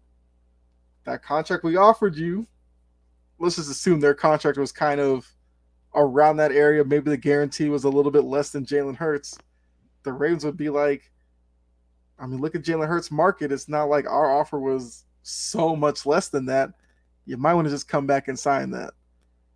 Now, if Lamar's dug his feet in and he's completely out on the Ravens, then, maybe he's going to have to change the way he's going about all this. But hopefully this move pushes the Lamar thing in one direction or the other now, because this has gone on way too long. And to be honest with you, I kind of want it over at this point. Anthony says, I know one thing, Lamar needs to sign before Burrow. Yeah. I can agree with that, yes. Ravens fans won't like to hear this. No matter what, Joe Burrow is going to get more money than Lamar will, regardless of what kind of contract Lamar signs. If Lamar signs tomorrow, Joe Burrow is going to get more money. If Lamar signs after Joe Burrow is getting more money. Yeah, agreed. Probably be better for him. Anthony, if you can answer this real quick. So do you think, based off what Hurts got, Lamar gets more or less than that? Just the guaranteed money. Does he deserve to get more or less than Hurts got guaranteed? Hurts got like 171 guaranteed. Right. I don't think there's anything wrong with that. If Lamar got 171 guaranteed, I'd be like, okay. I mean, would you put him at the same tier? Like, if you're talking about quarterback wise, we know this is Jalen Hurts' first like big season where it's like, man, he's the dude. But it's like, would you kind of rate him and Lamar on the same scale? Would you kind of think they're roughly in the same tier of quarterback? Of course, Jalen just went to a Super Bowl, but like, rankings wise, they're probably not too far off. Right. I wouldn't mind giving Lamar 170 guaranteed. I mean, if you gave him the exact same contract you gave Hurts, that's not even horrible. That's probably decent for a Lamar range. I think if you're a Ravens fan, you'd be like, why couldn't we get there from the start? Why'd we have to deal with all this drama? Exactly. And, I think looking at them talent-wise, yes, they're very similar. Obviously, the one thing Hurts has on Lamar right now is he's been to a Super Bowl. But I think for Baltimore, if a deal like this is what it takes to get Lamar into the building, I think they would probably jump at that tomorrow, because $36 million doesn't completely kill your cap. They can still make some improvements to their team and all that. So, I mean, it's interesting to see what this does for that now. Because I think we all kind of said, look at draft week as when the Lamar thing might finally start happening, which would be next week. So maybe this is the first step to get that kick started, which hopefully it is, like I said. But Anthony says Lamar is known for MVP since 2019. Burrow and Hurts done more in the playoffs. Someone said Lamar contract was a little. Uh, well, okay, so I guess it says about the same as Yeah, Hurts that he turned I down. heard something a lot. I heard something that they offered, Lamar close to that same contract back in like November or something like that. They offered him roughly that same deal and he declined it, and which makes me think like he wanted that to be fully guaranteed. I don't think the number's the issue. I think the percentage guaranteed's the issue. Yes. Which I think, unfortunately, Lamar was looking at the Deshaun Watson deal and figured that's what he needed to strive for. Which Somebody is should have fair. told him. Which is I'm sorry. Well, I'm sorry. Deshaun Watson Mhm. ruined the league. If I was a quarterback right now in the NFL going up to free agency and I look at Deshaun Watson's contract, I would be like, why is he getting that? Especially Yeah. if I believe I'm playing better than him. I don't have all the crap that Deshaun Watson has coming with him and just his Right. media presence that he gives now forever, not just for that season, not for last season, forever. He will have that surrounding him forever. Like, yeah, I would want to get paid like he did. But the sad thing about that is, again, it's with the Browns. 31 other teams in the league didn't want to pay Deshaun Watson that money. Exactly. That's why he picked the Browns. He heard Yeah. that contract, and I bet his agent was like, that is the best offer you will get for the rest of your career, probably. So Yeah. where you're at right now, you might take that. And, Mhm. and Lamar has that opinion that he should be paid that much. And, do we necessarily agree with that? Maybe not. But when you look at Deshaun Watson's contract and we use that as the outlier, definitely so. Right. And I do think it's okay for Lamar to think that, but the fact that so many of the other owners were upset by that move, he should have kind of read the writing on the wall. Like the owners did not want that to become the norm with quarterback contracts. I think the way that Hurts deal is structured is where teams are comfortable with these quarterbacks, and if that's around what Baltimore offered him, unfortunately, I think maybe Lamar might have missed the boat on this one. And also looking at Deshaun Watson, didn't earlier this offseason Cleveland restructure his deal so they kind of, I guess, tried to right the wrong that they committed. But yeah, nobody else is going to give Deshaun Watson that kind of money. So, Lamar overplaying his hand thinking he could get more than that. But, like I said, hopefully this Hurts announcement brings he and Baltimore closer together, or some other team who may be involved who thought if they brought Lamar in and then tried to renegotiate with him, he'd want a Watson type deal. And maybe that's what's been hesitant with those other teams in pursuing him. Maybe this eases their fear as well. And we just get something. I don't care what it is. It was a draft night trade, fine. I can hold on for that. But if we're going weeks after the draft and we're in the same spot with Lamar, then it's like one of these sides needs to do something. Anthony says Lamar's hurting himself. Ravens not going to overpay you, and nobody trading you two first and pay you. Nah, take that tag. I mean, that is obviously still an option as well. Lamar could just sign the tag for this next season, and then I guess go through this process again next year. But yeah, I agree. The 2 first round picks, that's not happening unless maybe the Colts might be their last chance at that. Because if the Colts are going to take a quarterback, they see Lamar, they might be willing to do away with that pick. And then the following year's first round pick, they wouldn't care because that division is unpredictable enough that Lamar on that current Colts team, they feel like they could be a playoff team. But outside of that, I Yeah, don't know if anybody else would really make that leap right now. Atlanta yeah, should still do it. I've said that for weeks too. But yeah. They're kind of setting themselves up in a position like you're building all the pieces around you to just plop in a quarterback and be really yeah, good.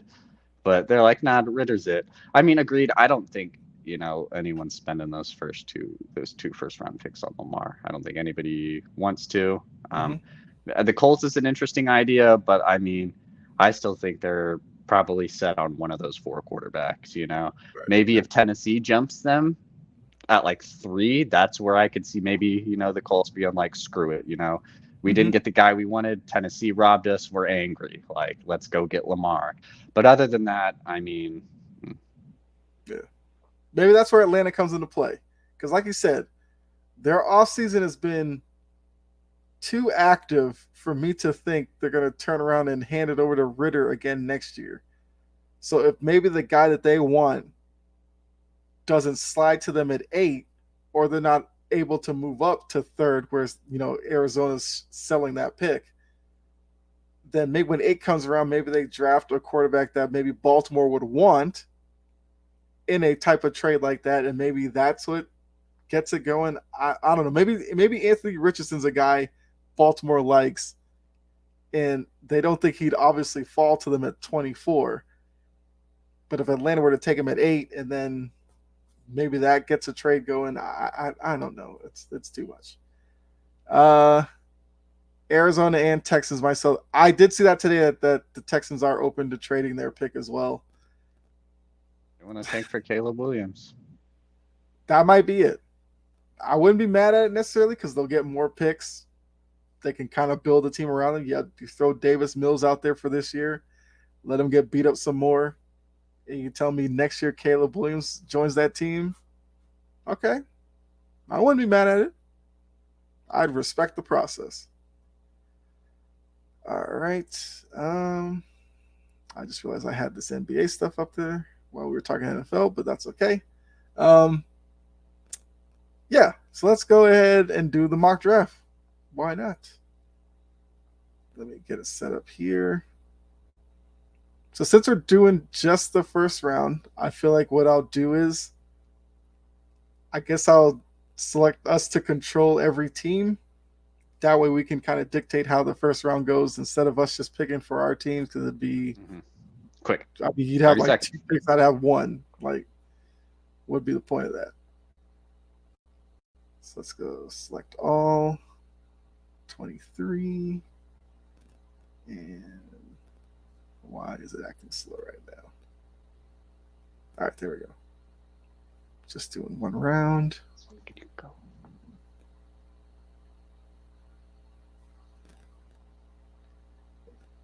Hold on, everybody. Just getting this set up. Standard. All right, enter the draft room.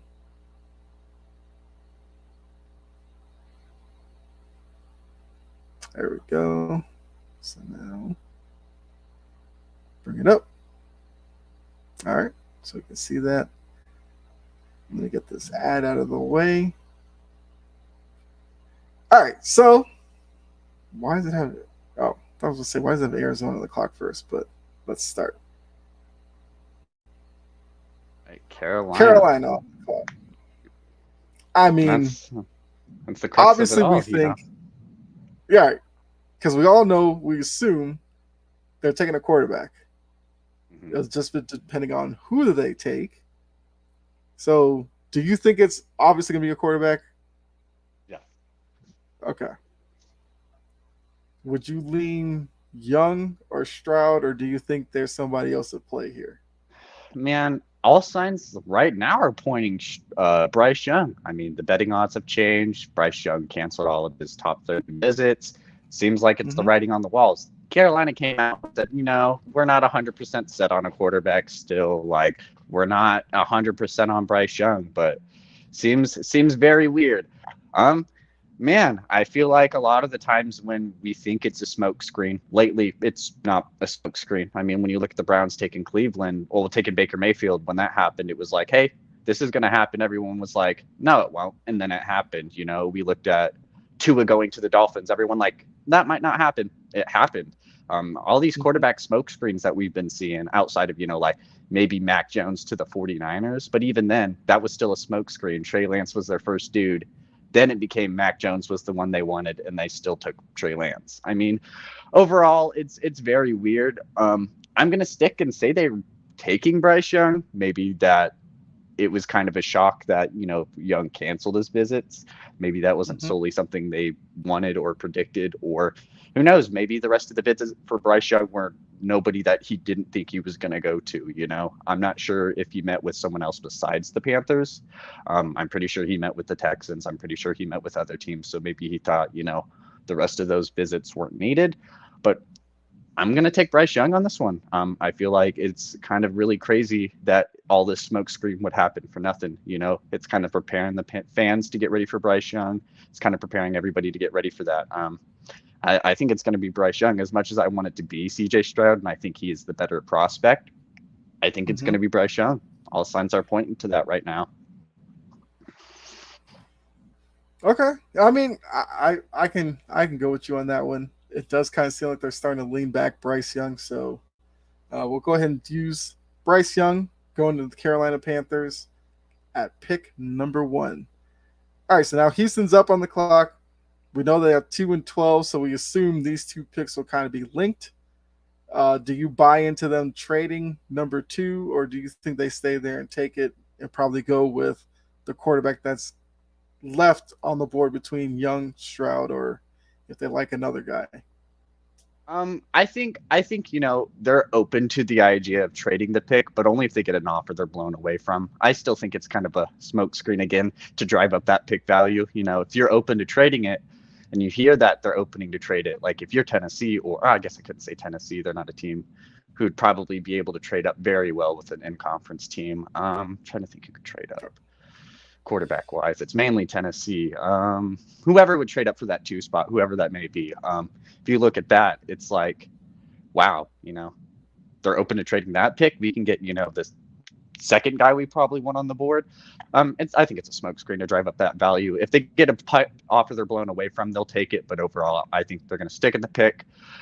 Now the question with that is, if they stick the pick, are they going to actually pick a quarterback, or are they going to do something else? Is the question. I think they should stick at taking a quarterback, but we've seen crazier things happen. I think they'd take Will Anderson by chance.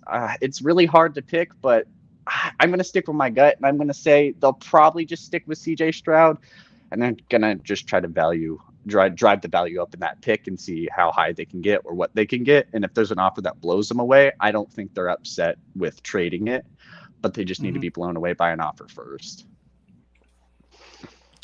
Yeah, I could see them going away from quarterback here, but I think it's a dangerous game to play if they take Will Anderson. Of course, that would not be a pick that I would laugh at or anything, but banking on the hope of them being bad enough next year that they could be in a position to take like Caleb Williams. Now, if they were to try to do that and then they miss out on a quarterback next year, then they could be in trouble of kind of wasting a couple of years on some talented pieces. I think Houston has talented players down there. It's just their biggest issue is the quarterback position right now. And if you're in a position to take CJ Stroud, or if they one of the others, I think they should do it here and just go on from that. So I agree with you. I think they go CJ Stroud. And I think we just make that the pick here at number 2. Mm-hmm. So now Arizona. Like Anthony put in the chat, and I saw before we talked about, Arizona seems like they just want to get out of number 3 right now. So if they were to move out of 3, is there a team you think should jump up there? Tennessee, Or Tennessee will always be that team, I will say. Unless it's Indianapolis. I could see a pathway where Indianapolis would try to jump up to 3, kind of pull a Chicago Bears-esque type thing. You don't want anybody else jumping you to take that pick. I can see Indianapolis or Tennessee as the main 2 people trading for it. I don't think there's any more QB needy teams more than them right now.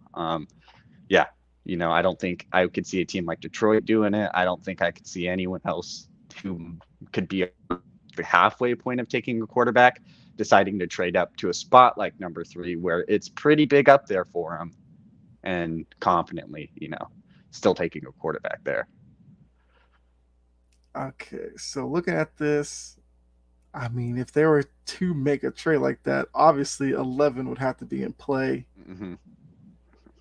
It'd probably have to be 11. I'm not sure how that trade would work. 11, probably a pick next year, I would imagine, especially if you're moving up to three. Like Right. probably your first next year, Yeah. and then probably whatever second, thirds, fourth, fifths, 17th combination you want to put in there. But it would Oh, probably have to be surrounded with those two according to picks this, if is it's saying anything. that's too much right now. Yeah, Oh wait, because that I have to thing. do because Arizona. Oh, because Arizona's trained. That's really too much. Hmm. mm, I'll take off All right. that first then and So make it seconds, I guess. yeah, how about maybe let's see. Too much. Oh, maybe you have to re-click on Arizona's picks because it doesn't have it selected. Yeah, I think it's just doing it as Arizona's number three. Oh, who knows? Because I not thought you still had to click it on both sides, but who knows? That's what I thought too. But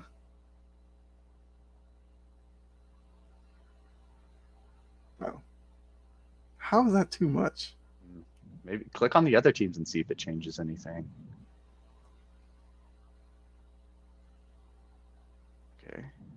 No, go back. Okay, there we Oh, go. there we There go. we go. We just needed a I was just like, refresh. that doesn't make any sense. That'd be too 1-for-1 trades. Now, like, yes, we understand that. So then, 2024 first rounder. Okay, I mean, saying accepted. I'm sure it'd probably be a little bit more than that, but Oh well, uh, for the sake of the podcast, it's okay. right, we'll take that as the trade. So, all right. So now Tennessee's on the clock after the trade. So obviously, we just said Tennessee would move up to go get a quarterback because they have their issues with Malik Willis and all that. Although, I mean, Tannehill's kind of on the books at a kind of hefty number, but it's the NFL. You can work around that, I guess. But so is this a spot where you see Richardson or Levis? Uh, Man, personally, I don't know what Tennessee would do, but I think overall you would have to take Anthony Richardson. Um, he's definitely a project player, and if you look at this Tennessee team, you're not 100% sure if they can afford project players, but they do still have Ryan Tannehill. They do have Malik Willis. You can give Anthony Richardson a year or two before you have Right. to play him. Exactly. Mhm. Build something around him. Get the right coaching in there. You know, it just depends. Sometimes you make this pick, you might not have the right things around him until the next off season, or the right proper coaching till the next off season, and things like that happen. But overall, you need to take the best overall quarterback here if that's your position in need and that's what you're taking. And I think you're going to get more out of Anthony Richardson in the long run than what you're going to get out of Will Levis. And if you're Tennessee trading up for third, you're not going to have a pick next year, Mm-hmm. especially if you trade up to third. So you're going to have to hit, you can afford to take a year off if Anthony Richardson is going to be that dude. I don't think you trade up to number three to take Will Levis. I think you trade up to number three to take the upside of Anthony Richardson. So I'd have to go Anthony Richardson. Yeah, I agree with you. With Tannehill there, if you have to kind of play him, you can start building for life after Tannehill. And at least with Richardson, you can, with the next couple of drafts, form the team around his skill set, develop his skill set as well. With was it backup reps in practice or squad, all that. So, yeah, I agree. Richardson would be the pick there. So now the Colts are sitting at 4. They've seen the top 3 quarterbacks go off the board. Does Levis seem like a Colts kind of fit, or would they kind of be like, oh, the 3 guys are gone, let's go somewhere else? I could Because I think they probably potentially go see that. Levis. But Yeah, but I mean, I think this team is set on getting a quarterback in the building. This is a situation that I think maybe Lamar would be kind of a situation like this. This is where like they'd be like, you know what? We weren't sold on Levis. We don't want to spend the 4th pick on Levis. So let's trade back and see if we can get him and get some picks. Or, let's just take the best overall player or position of need here, which could be like a Christian Gonzalez, which could even still be like Will Anderson, Jalen Carter. But I think overall, this team's going to get desperate. I don't think they're going to trade. I don't think they're going to like try to trade back or do anything crazy or try to get Lamar. I think they're just going to be like, well, Levis is here. We need a quarterback. He's young. Get him in the building. Let him learn. It's just kind of the situation. They ended up having a chance of getting a better pick, and trading up earlier Mm-hmm. didn't, and it's gonna hurt them. Okay. Yeah, let's go with Levis here. So, top four picks have been quarterbacks, and now your Seahawks would be on the clock here. Um, I'm assuming you don't think they trade number 5. You think Seattle will stick where they are. Oh yeah.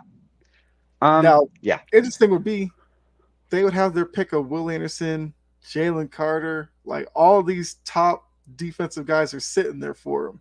So this is kind of like a second number 1 pick for Seattle at this point. So looking at these guys, like where do you think is the bigger need for Seattle? I mean, that whole defensive line, you look at Will Anderson, you look at Jalen Carter, and you look at Tyree Wilson. Those are the 3 players on Seattle's big board when number 5 comes. That's probably the only 3 players they want when number 5 comes. Whoever they can get between any of those 3, they'll probably be happy. Seattle, from my knowledge, really loves Jalen Carter. Of course, he's had his character concerns, but the meetings they've had with him, the workouts they've had with him, they like him. People are expecting that's what Seattle were to do at pick number 5. Now, if that's what they'll do at number 5, if Will Anderson's on the board, who knows? Personally, I'm taking Will Anderson. I think that's what Seattle should do here. I think that Jalen Carter pick, you can pick Jalen Carter at 5, and that's not something I'd be upset with. But, if you can get someone like Will Anderson, who is arguably the best defensive player in this class, has less character concerns and less legal issues, that's just the path you should probably take. But, I'm going to say Will Anderson would be their pick here if this is how the board plays out. But if Jalen Carter is there at 5 and Will Anderson is gone, they're 1,000% going to Jalen Carter. I think they might flirt with the idea of Tyree Wilson. That's kind of a John Snyder, Pete Carroll thing. Let's get the guy with the massive frame who, needs some time to develop, and then get him good in the Seattle team. And they've kind of taken chances on that with like LJ Collier and some other picks that haven't worked out. So I think they'd be like, screw it. Let's just get the actual good solidified edge that who can play now. All right. So Will Anderson. Yeah, I mean, yeah, they could go like 4 different ways here, and it'd be a home run either way. But Will Anderson will go with that one.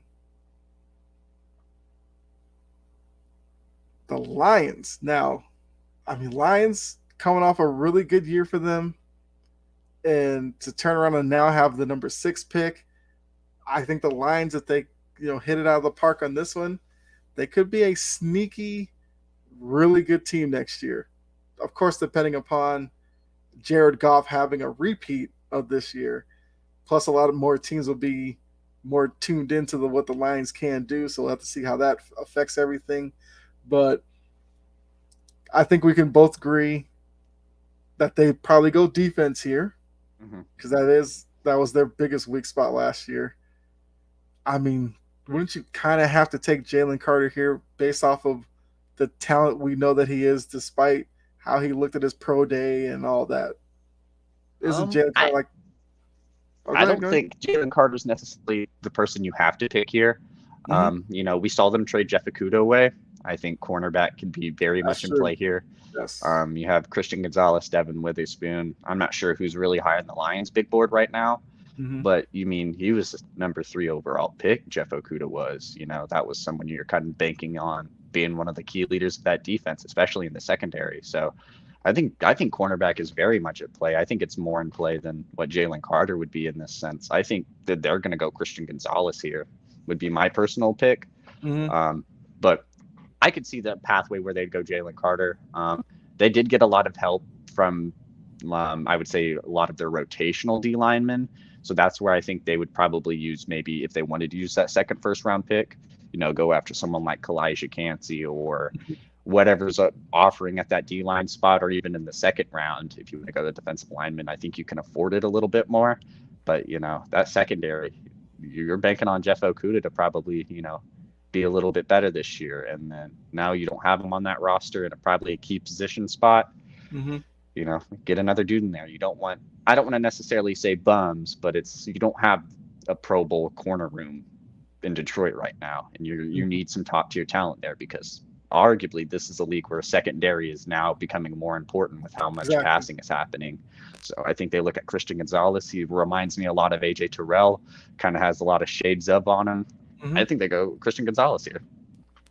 Okay. Yeah, I could see that because I could see the reason why I brought up Jalen Carter was I didn't know if you could go with Jalen Carter with 6, and then Hope around 18, if like a Joey Porter Jr. were there, or maybe one of these guys slips to 18. Although I doubt Gonzalez would, but um, I can see them going the opposite way, like you said, go corner at 6, look at maybe D line 18, or uh, depending on how the board falls. And between Gonzalez and Witherspoon, I like both guys. They can both make plays when the ball's in the air, but I can agree with you that I'd probably go Gonzalez before Witherspoon. But if they went Witherspoon over Gonzalez, I wouldn't be mad either. But let's go ahead and go with Gonzalez as the pick. Which that was a good point about the Akuda trade because that was pretty recent, so they would have to really fill that spot. Um, Now the Vegas Raiders just win, baby. Um, Sitting at 7, they brought in Jimmy G to be the quarterback. We know Jimmy G has a hard time making it through a full season.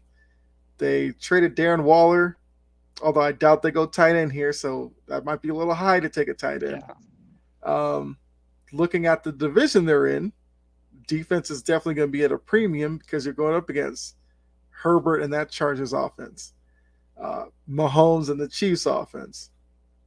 Now we have Sean Payton with Russell Wilson in Denver. We'll have to see what that offense looks like. So the Raiders are sitting here now with an opportunity, top 10 pick. Um, would they also go corner because of, like I said, those quarterbacks I just named? Or do you think they go somewhere else? Because Man, they're showing tackle on here, but I mean, I think tackle's honestly where I'm actually leaning if I'm thinking about the Raiders. You spend all that money on Jimmy G. He's someone who's known to not being able to finish seasons. You get rid of who was that tackle that was there? Ohio State got traded to the Bears.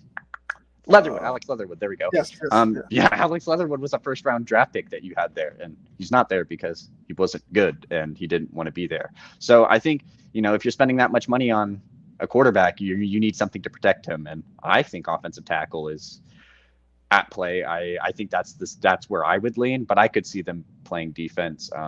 Getting corners would definitely help. Getting defensive lines would help. If I were the Raiders, I would not take Jalen Carter. You have a known history of taking dudes with legal trouble, and maybe stray away from that this time, just for this pick. Don't even though he might seem like a good prospect, it's not a Raiders thing. That doesn't work out for you guys. I would say the pick here should maybe be Peter Skoronski. That's where I would aim tackle wise. But I could see them take, Tyree Wilson. That's a very Raiders move. That's a very Mike Mayock move. Or corner. Yeah, I can see all three of the above. So, this one I'll let you choose. I'll let you be the ladder. Let you choose the direction the Raiders go in. Okay. So I do think you brought up a good point where this would have to be kind of a best person available because they do have a few needs to hit in at 7 if you were to address all of them. Like it wouldn't be too high of a reach. Because like you said, corner, you got Witherspoon there. If you took him at 7, perfectly fine. Skronsky Johnson Jr. took them at 7, perfectly fine. So I I do agree with you. You're bringing in Jimmy G. You're gonna have to protect him because he can't take any unnecessary hits. I know I've heard with Skronsky, his arm length might be an issue. I think his arms could be on the shorter side, which a lot of these NFL people are worried about that as a tackle.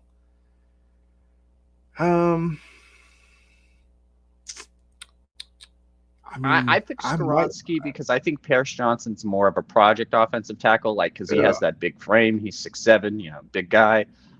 Skoronski's the most NFL ready, and if you're having a quarterback like Jimmy G, he doesn't got a lot of ticks left. So you probably should get the most ready guy. I don't think you can afford to have a project tackle with Jimmy G like you could with some players that know how to run. But Jimmy G's got some injury history, so I think regardless of the arm size, Skoronski did work in the Big Ten, which is known for having right. offensive linemen. So, but I'm trying to think of who else. There's some other O tackles that could go. Yeah, Broderick Jones. Broderick Jones going that high is definitely. I've seen him actually be mocked that high. Darnell Wright, I think, is not good, but Skoronski just seems the It most kind of seems NFL like ready. Darnell Wright is kind of shooting up a little bit, and I Yeah, think, he is. He's someone I yeah, think is someone like I don't know, probably like Pittsburgh could potentially take. mm-hmm. Joey All right. Joey Porter Jr. isn't gone. Yeah, Porter Jr. is still here as well. Uh, all right, yeah, let's go with Skoronski. Because I do agree with you. If you're going to take a tackle with Jimmy G, even though Paris Johnson Jr., nothing against him, he's a really good tackle. It may take him a little bit, and that's probably time they don't really have with Jimmy G. So yeah, let's go with Skoronski. So now the Falcons are up at 8, and this is another situation where possible Lamar, deal could happen here. Because if you're Atlanta looking at it, the quarterbacks are gone unless you want to really Go reach for crazy and Hendon get Hooker. Hendon Hooker. Which, I mean, I'm one of those who says, hey, you take the ACL injury away, Hendon Hooker probably goes up around this area. So if you believe he's that talent coming off the surgery, why not do it? But looking at everything, I'd say probably wouldn't go there. Um, I mean, Falcons, they would love to take a Georgia kid, keep him in his backyard, won a title with the Bulldogs. Looking at their defensive line, you have Grady Jarrett. That's been their most solidified defensive player the last few years. He's also getting a little older, so you're bringing in Carter. That'd be a great guy to learn from. They also brought in Calais Campbell. Who better to learn from than those two, with the kind of issues Jalen Carter had in the offseason. I could see that being the pick here. What do you think? It could be an assortment of things. Corner, I guess, was kind of the pick I've always been leaning towards, but with Jeff Okudah being traded there, I'm kind of easing off the gas pedal on that one. Yeah, it's Jalen Carter, Tyree Wilson, or a shocker and Bijan Robinson for me. Those are probably the three that I would probably think they would have on their board if that's how it was. I'm fine Mm-hmm. going with Jalen Carter. Definitely you brought up some good points, having some veteran leadership on that defensive line, even with Grady Jarrett there as well too. Could be a massive plus on this team. You're keeping them local, which could give you some worries, but overall, I think, put them with the right group, put them with the right leadership, and you can make them to a monster. So I'm fine with Jalen Carter going there. I had him probably going to Chicago as the next pick. So, Atlanta could look at it and be like, hey, actually, we like this guy a little more and we don't want Chicago to have him. So yeah, I'm fine Jalen Carter. I mean, if that's, I think we could do a Chicago Atlanta trade, but I mean, one pick. Nah, I don't think they'll do that. I think they'll look at that and be like, he's still here at 8. We don't want Chicago to get him because we play in the same conference. So we'll get him. Carter there. Well, now the Bears on the clock, so let's play this out. The Bears look at it and go, Carter's gone. But now we know the Bears would love to have an edge rusher. Tyree Wilson sitting right there. We know for Justin Fields, you would love to get tackle help because their offensive line isn't that great. I mean, it doesn't highlight wide receivers, but I mean, Justin Fields would love to take a wide receiver here as well. What do you think is the more pressing need? I mean, the tackle and Johnson, who you said is kind of a project, but we also can see with the Bears, they're kind of playing the long game here. It's not going to be a quick fix in Chicago. Or do you just get a guy off the edge who can make other quarterbacks' lives miserable, and maybe that helps out the offense in that way, creating short field or something like that. Um, I've never mocked this before, but now that I'm thinking about it, I'm talking about it more and more. But I think I'm going to edge towards the edge, Tyree Wilson here. He's someone that could go as high as Seattle to Detroit to Atlanta to any of those picks, but he fell to Chicago, and I think Chicago will look at that and be like, "This is a guy. If given the right time, he could be a defensive stud on our team." Like we've had Khalil Mack, we've had Roquan Smith, we've had all these great different linebackers and edges. Let's get one of our own, one that we drafted, and I think Tyree Wilson could be a monster on that defensive line. Of course, the greatest defensive line there in Chicago right now. But I think Tyree Wilson is a big project player that, if hitting on, you can do really well. Chicago got some offensive pieces, well, an offensive piece, trading back with Carolina, which makes so much their offensive outside of the offensive line, their offensive worries a little less. They're the team that did trade for Leatherwood, so they could be banking on him to be a little bit decent. I don't know if he ever got cut or what the case was with him, but I do think this is a fairly deep O-line class. You could see a couple of the tackles. Jalen Duncan out of Maryland go in the second round. That could be a prime position for Chicago. There's tackles here that you can get in the second round that you don't really need to spend a first round on, especially this ninth pick, because I'm not sure if Paris Johnson's worth that ninth pick. I'm not sure if Project Jones is worth that ninth pick. I'm 100% sure Tyree Wilson is worth the ninth pick. Okay. I guess we're going Tyree Wilson. The Eagles are up at 10. This one, I guess, for a team that's been in the Super Bowl, you would look at their team and be like, now they're kind of just filling in minor holes from this offseason, pieces they may have lost.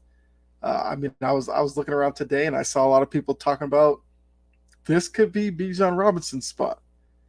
They lost, was it Miles Sanders, I believe, in the offseason.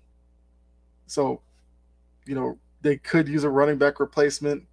Who was the corner that they lost in free agency? They didn't lose anyone yet, I didn't think. They got Bradbury back and they got Slay back. They got the CPs back. I'm not sure if they lost a slot one. Might have been Maddox or something. That's right, because Slay was about to leave and then he re-signed. Yeah. I was thinking it was Slay. He's about to be a Raven. Yeah. Did they get? Yeah, they got Gardner Johnson back too, didn't they? Yep. Okay. No, so maybe Gardner corner's Johnson's the Lions. Okay, so that's the guy I was thinking about who left. Okay. So then that brings corner into play to replace him. Yeah. Johnson played more of a safety-ish role, but even still, yeah. Right. Would you buy into Bijan Robinson here at 10?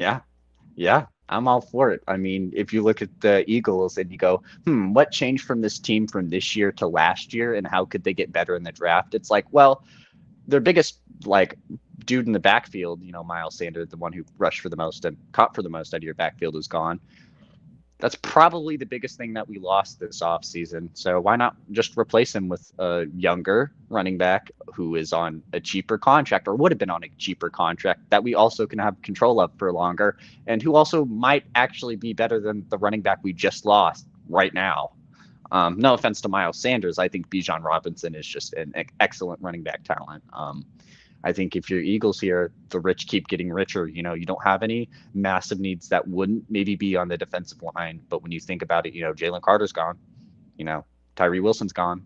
Will Anderson's gone. This bigger upper echelon of that defensive line is gone. So I wouldn't really try to reach on anyone. You have 2 first-round picks.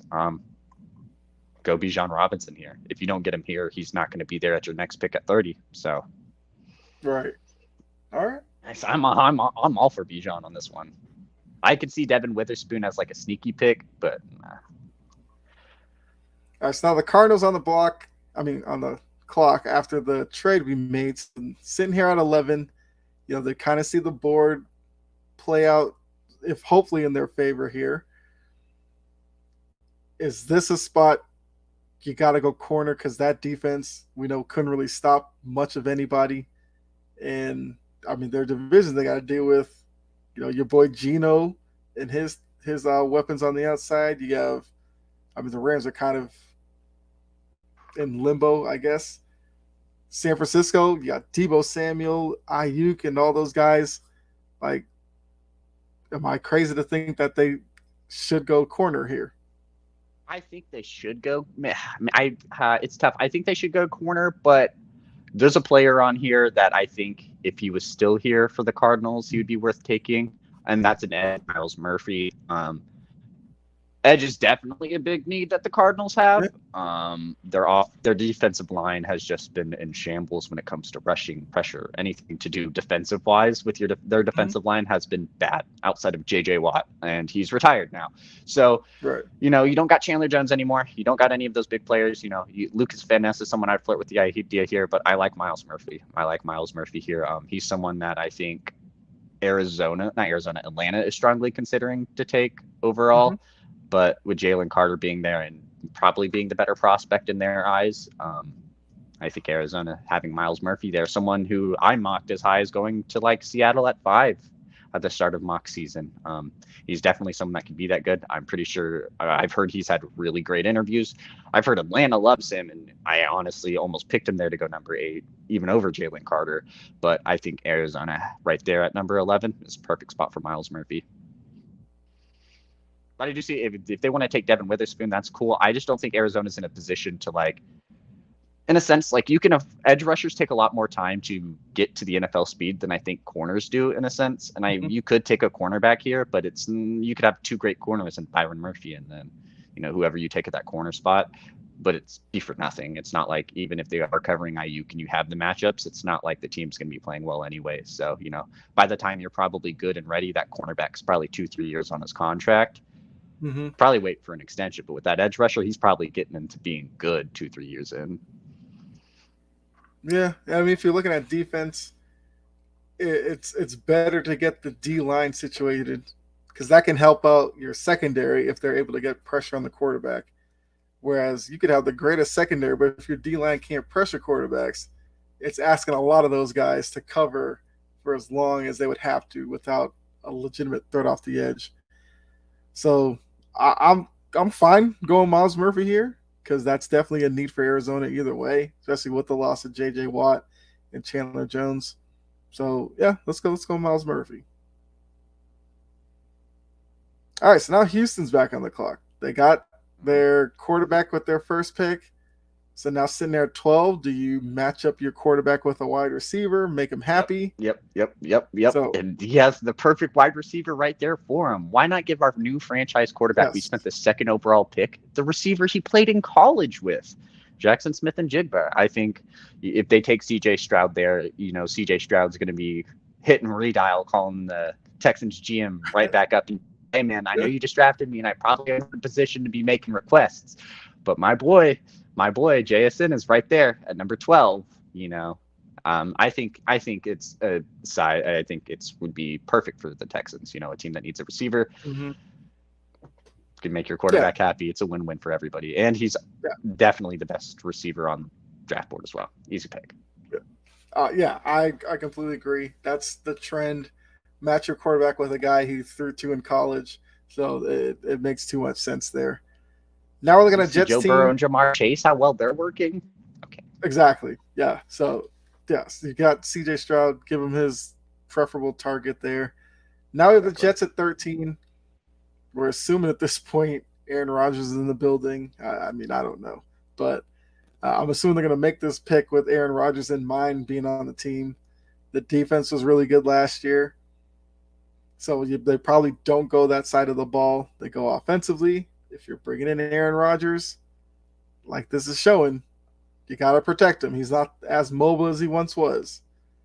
So looking at these two, who would you rank higher? Would you go Jones then Johnson or Johnson then Jones? I'm probably going Darnell Wright on this one.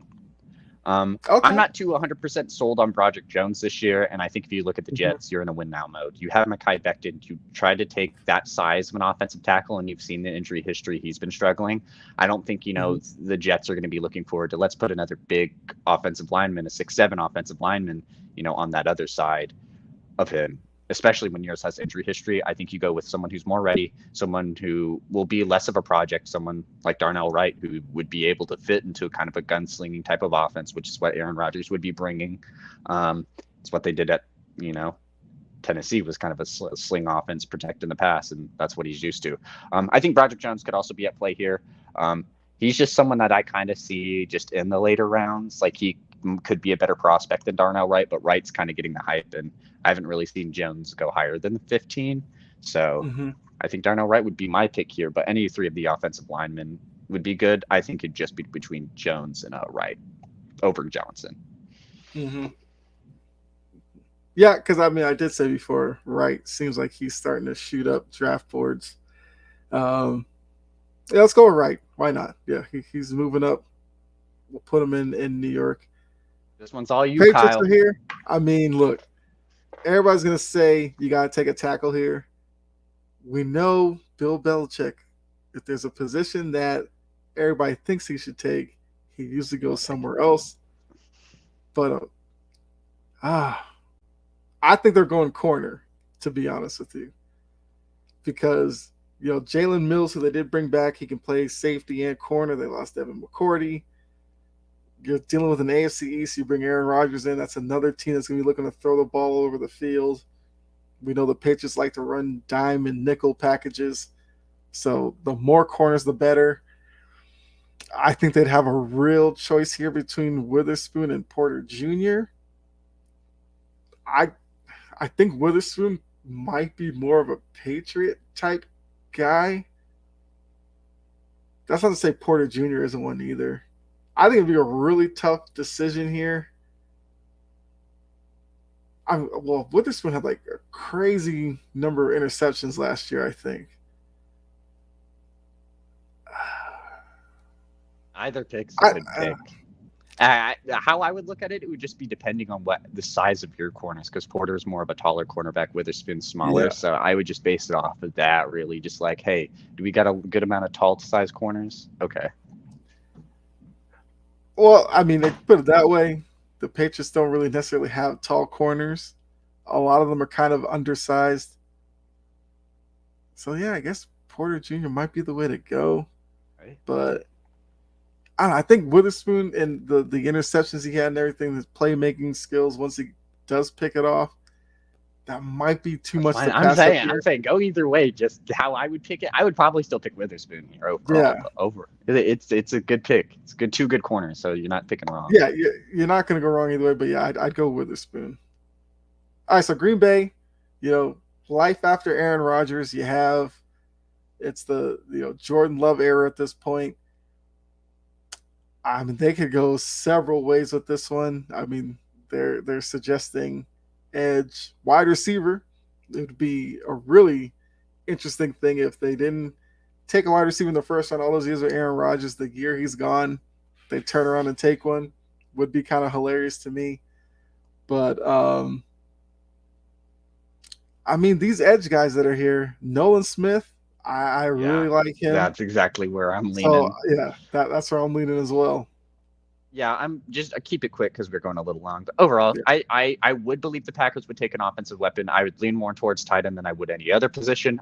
I don't think the receivers are as good in this class as we kind of gave them a lot of hype for. I think at the start, I thought Jackson Smith and Jigba was the best receiver, and I still do. And just throughout this draft prospect, we know we've kind of seen him go up and down, and JSN is now number one again. I think that's where it should be. Only other receiver that I could see going really high would be like Zay Flowers, because he's getting a ton of hype right now. But all them other receivers, I could see going late first round, maybe drop into the second. It's not a very impressive class this year. Okay. Yeah, I agree with you. Well, we can kind of use the rest of these pick as like a lightning round, because I believe Line in the Sand comes on in a few minutes. So we'll want to make sure we get out of the way for them. Washington, Joey Porter Jr. sitting right there for him. That's got to be the obvious pick for them. Yep. Pittsburgh. I think this is what we said. Spot. Yeah, this is where we said Paris Johnson could go, because it'd be a great organization for him to go to. So They have time, and Kenny Pickett, two young players, can definitely create something there. Plus, they've had a known history of being pretty well with their offensive line, having pretty good stout offensive lines. I think Jones would fit a mold there. Well, Johnson would fit a mold there. Whoops. yes, Lions. They took the corner first. Now at 18, I think they double up and go defense. I mean, there's your I think guy. Elijah Cansey's right there. Yes. A lot of people are down on him, but I think a lot of people were high on him, then down on him, then high on him. I still think, defensive line is one of the upper echelon and tougher positions to draft, especially interior D linemen. And Cansey's right there. If he'll go in the first round, regardless, just to do position value. The Bucks in here. I mean, I don't even know what you'd really want to do with. Yeah, Post they Tom need Brady. everything. They need everything.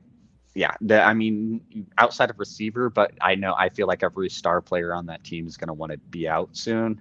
I don't know why, just kind of what Baker Mayfield does. But I think I'm going to give him, I don't know, Broderick Jones. Get another offensive tackle on that side. Him and Tristan Wirfs could be potentially really good for whoever you keep there. And if Baker can ball, you got two good offensive tackles. Yeah, I mean, you brought in Baker Mayfield, might as well bring in a guy to protect him. Seahawks here, they took Anderson at 5, so 20. I mean, you got Addison, you got Johnson on the board, you got inside of line.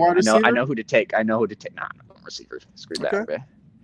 Inside of line, Cyrus O'Torrance. Yeah, there we go.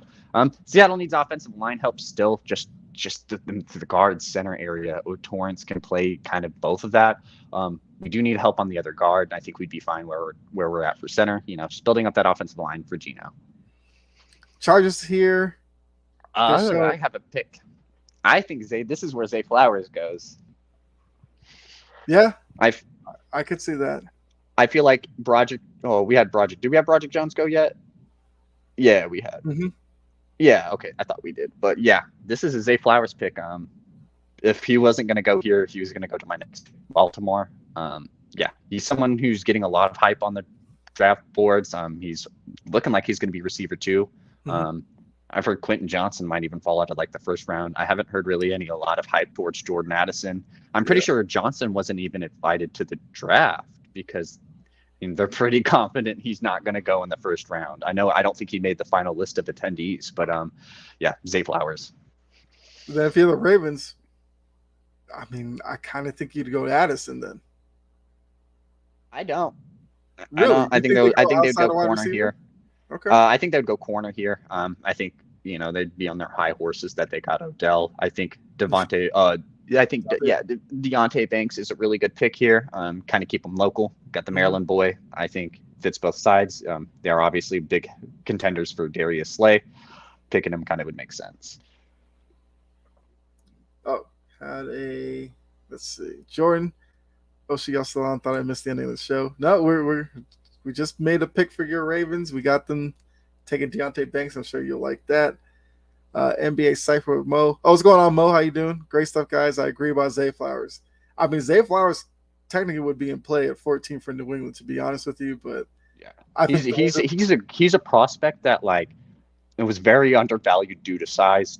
Him being 5'9", not being the biggest guy, but he bulked up. I mean, he got 20 pounds bigger, full of muscle for the prospect. I've heard he's holding it well. He's testing well.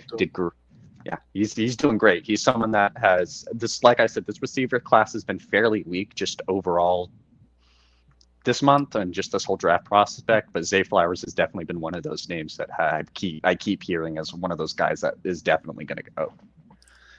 So Vikings, I mean, they lost Thielen. If you pair wide receiver, fine. But they did bring in Brian Flores to run the defense. I mean, I wouldn't be surprised if they went defense here because their defense could use some help as well. So, like I said, lightning round here. What do you think? Wide receiver or defense? I'm going to say Jordan Addison. You lose Thielen, you get another good receiver to place. They might kind of have a Justin Jefferson feel like, oh, this is the Blitnikoff winner. Like, what? People are passing on him. And, if they kind of made us laugh about that before with Justin Jefferson, they could do it again. Jacksonville, I think one of these guys makes way too much sense. It's Mayer, Kincaid, Ingram sitting out, contract stuff. I don't care who you want to pick. I think it's really a pick 'em. if you want Mayer or Kincaid, I think they're both really good. I would say Kincaid. I think he's got a lot more hype recently than Mayer. So, but either pick is good. I feel I'm like fine I've with the heard tight end. Kincaid kind of talked about a little bit higher than Mayer, so we'll go Kincaid here. That makes too much sense. Give Trevor Lawrence a tight end to rely on. Giants, I mean, the Giants would love to take a wide receiver here, but like you said, Johnson seems like he's really starting to fall. I don't know if you want to reach necessarily for a Hyatt or a Downs. I would say take Johnson. I don't think he's necessarily someone that should drop. It's a position of need for the Giants. Yeah. They didn't really, address. Did they even address it this offseason? Did they really get anybody? I feel like they just re-signed a couple of their own guys. No, because Richie James left. I mean, unless Isaiah Hodgins is still out there catching touchdowns. I don't think they really did too much to address it. I could be wrong. I just don't know Giants free agency recaps. But, Sterling Shepard, Isaiah Hodgins probably isn't the best receiving core you should probably have there, especially if you're paying Daniel Jones a buttload of money. So get him a first round or a potential first round receiver and Quentin Johnson. All right. So Cowboys on the clock. To be honest with you, I feel like this would be a name that just seems like a Jerry Jones type of thing. Although Mayer as well, but they're also highlighting Breezy. Brian Brissie. I always say his last name wrong. Yeah, I mean, any three of those picks seem very well. I would lean more towards Mayer than Washington. Jahmyr Gibbs would be interesting, but I don't think they would. He would kind of play a Tony Pollard role. Like, basically, they'd be getting a lesser Tony Pollard, I would think. Just a good pass catching, speedy like back. So that's why I don't think they would take Gibbs. But yeah, I would say Mayer or Darnell Washington. I think Washington's definitely a very sneaky pick that if they did that, you'd be like, oh, okay. But I think, this is a team that still wants to compete, and Mayer is someone that's going to be, lights out right away. Darnell Washington probably still needs a little bit to get into that NFL step. So I would say Mayer here or Brissie are all good choices. Yeah. Only reason I brought Washington was because with his height, it's like 6'8", weight, speed, it's just crazy. But yeah, let's go Mayer. All right, last few picks. I mean, Buffalo. Well, I mean, didn't Buffalo just get a running back not too long ago? Did they trade for one or sign one in the offseason? I can't remember with Buffalo. Who knows? Because I was about to say, running back would make sense here because I just want them to stop having Josh Allen run so much. But who's the available linebackers? Yeah, I would say Drew Sanders here. He's someone that I completely forget about in these draft prospects. Really good off-the-ball linebacker. They have Matt Milano. They have other good players, but I think Drew Sanders is also a name that I could see going up to like the Giants or something like that. I don't think Jahmyr, like as much as I do think that the Bills should probably take running back and they need an identity there, I don't think Jahmyr Gibbs is that answer. You need a back who can like run through the defense. You don't need these scat backs who can catch in the backfield who are a little shifty. You need someone that can rush through the defense on them cold Buffalo days. You need someone that's going to pound the rock, and I don't think that's Jahmyr Gibbs. So I would lean towards Okay. Cincinnati, I mean, the offensive line has been talked about so much. I think they should go there, although it would be tempting. Like this area, I think every team would be probably tempted to take Washington because of the physical specimen that he is. But you got Joe Burrow. He's going to be your guy. You probably got to go O-line here. I say you go Brian Branch. Jesse Bates is gone. That's also a good point, too. I say you go Brian Branch. You're going to let a guy like that walk out the building, you probably do need to replace that Alabama guy. Branch is a really good safety as well. Yeah, let's do that. I think if it was Michael Mayer or Kincaid there, you could see them take tight end. I think if it was like Broderick Jones, Paris Johnson, Skoronski, even Darnell Wright was there, they would go there. But I think when it's like that second tier, like Anton Harris, Darnell Washington, they're kind of like, well, we'll take best player on the board. That could be Lucas Van Ness. That could be Branch. All right, the Saints are on the clock now. This is for our boy Jake, who's out tonight. I say they go Saints Van are another Ness. team I think Van Ness. Kind of yeah. I say Van Ness. I think he's someone that should maybe be higher up in someone's boards, and I think he just drops due to that's how the draft board played out. Not that you're a bad prospect or people didn't like you. It was that's how the draft board plays out. Sometimes that's what happens, and I think that's the best case scenario. All right, so now 30. Eagles, they got And Bijan proceed. Robinson at 10. Yeah, proceed. Or Will McDonald. Will McDonald is really good. Yeah. Oh well, he can go to the Chiefs then. Yeah. But that's that first round. Right, because now because Miami lost their pick, so this is second round. But they still have his first round because they haven't updated that. But yeah, so that's the first round mock draft. I enjoyed that. Well. That was the first draft I sat there and I was like, man, I could honestly see this is how draft night probably would play out. Maybe more trades. Obviously think the unthinkable when it comes to the draft. Different things are going to happen. People are going to trade up that you didn't expect to trade up. We didn't expect Marquise Brown to be traded like how he was. We didn't expect crazy things to happen. AJ Brown was traded on draft night. So all these crazy things can happen. But overall, I felt really confident in that. Yeah, I feel like it was a great board. I mean, if the NFL, somebody in those circles were paying attention, we gave you some good picks for your teams. Does have me excited for next week. I think the 7-round mock draft is going to be so much fun. I'm sure some of us will be wheeling and dealing all around the draft. I know I will. I'll be full Patriots mode. I know Lennon. Hopefully Lennon can join if he wants to be the Patriots. That's fine. I'll take the Falcons. I'll do the same thing with them. But yeah, so next week is going to be strictly mock draft. I mean, we'll touch on NBA really quickly to start the show, but expect the full mock draft to be the episode next week because, I can only speak for us two on here right now. We're both big fans of the draft. So, we're definitely going to take it seriously and have a lot of fun with it. I know that's going to be crazy. I can only imagine what that scene's going to be like. I mean, I'll be watching it for sure. It's packed. Imagine it's going to be packed. I'm hoping like I can get to a spot where I get there early, but I'm pretty sure I'm going to have to be driving there the day of because of work. Yeah. So I'm going to be cutting it close, but I hope it's everything I hope it to be. I know I'm interested to see what's going to go on there and hope I can get, close to some players, meet somebody, meet someone worth of value and just enjoy the time there because I think it's going to be really fun. Yeah. I mean, the NFL does the draft really well. They turn into like a little party. You have the different sections for the teams, and the fans get to boo, cheer the pick. They bring up like the greats from those teams to call their pick. Was like the second round or stuff like that. Sometimes if you're the Colts, you get an orangutan to do it. It's crazy when it gets into those later rounds because people just don't care and they're like, we have to announce this. Like we know you don't care who our 6th round pick is until that 6th round pick pops off and you're like, we got him in the 6th. Wow. Right. So yeah, there's always a chance of that Pat McAfee moment, which is still one of the greatest things I've ever seen. Yep. But he's like, well, I was supposed to announce that pick, but they replaced me with an actual orangutan who did horrible at his job, so I don't feel as bad. Yeah. Another great show. Appreciate you guys in the chat. I mean, Anthony, you've been kind of a stellar presence each week. Really appreciate it. Jordan couldn't be here, but he was in the chat for a few.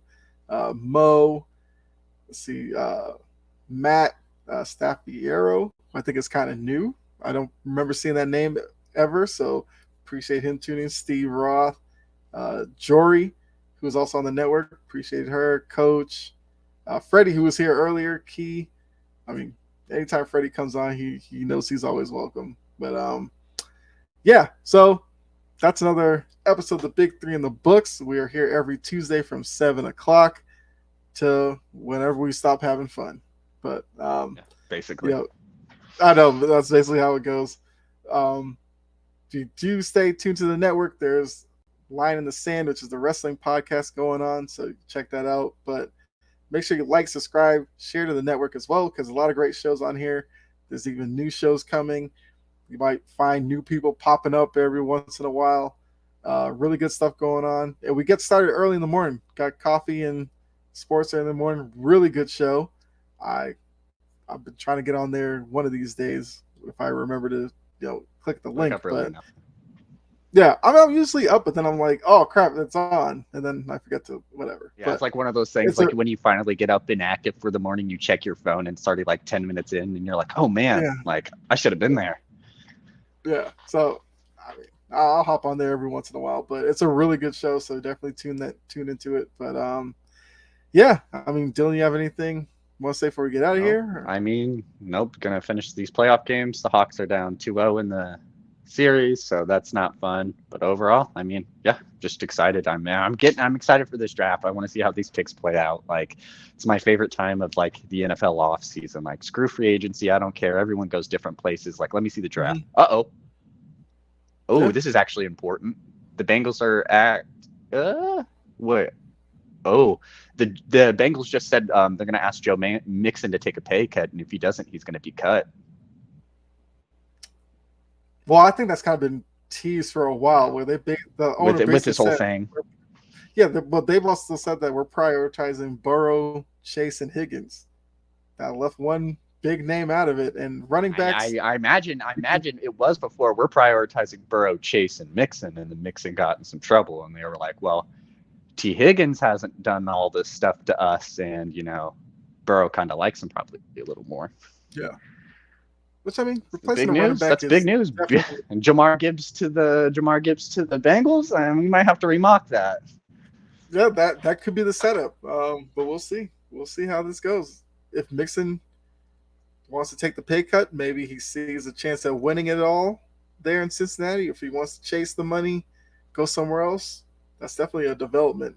Maybe he's another draft night trade. Who knows? Um, yeah. So we'll definitely keep an eye on that situation. I'm sure some other news might come up with these teams, especially as we get closer to draft week. But really appreciate you guys tuning in. Like I said, if you enjoyed it, like, subscribe, and share. We will see you next week. Hopefully, it's a full show. Myself, Dylan, Jordan, Jake, possibly Lennon, and we'll get into the mock draft for sure and have some fun with it. So make sure you're back here next week. But other than that, have a great rest of your night, and we'll see you next week.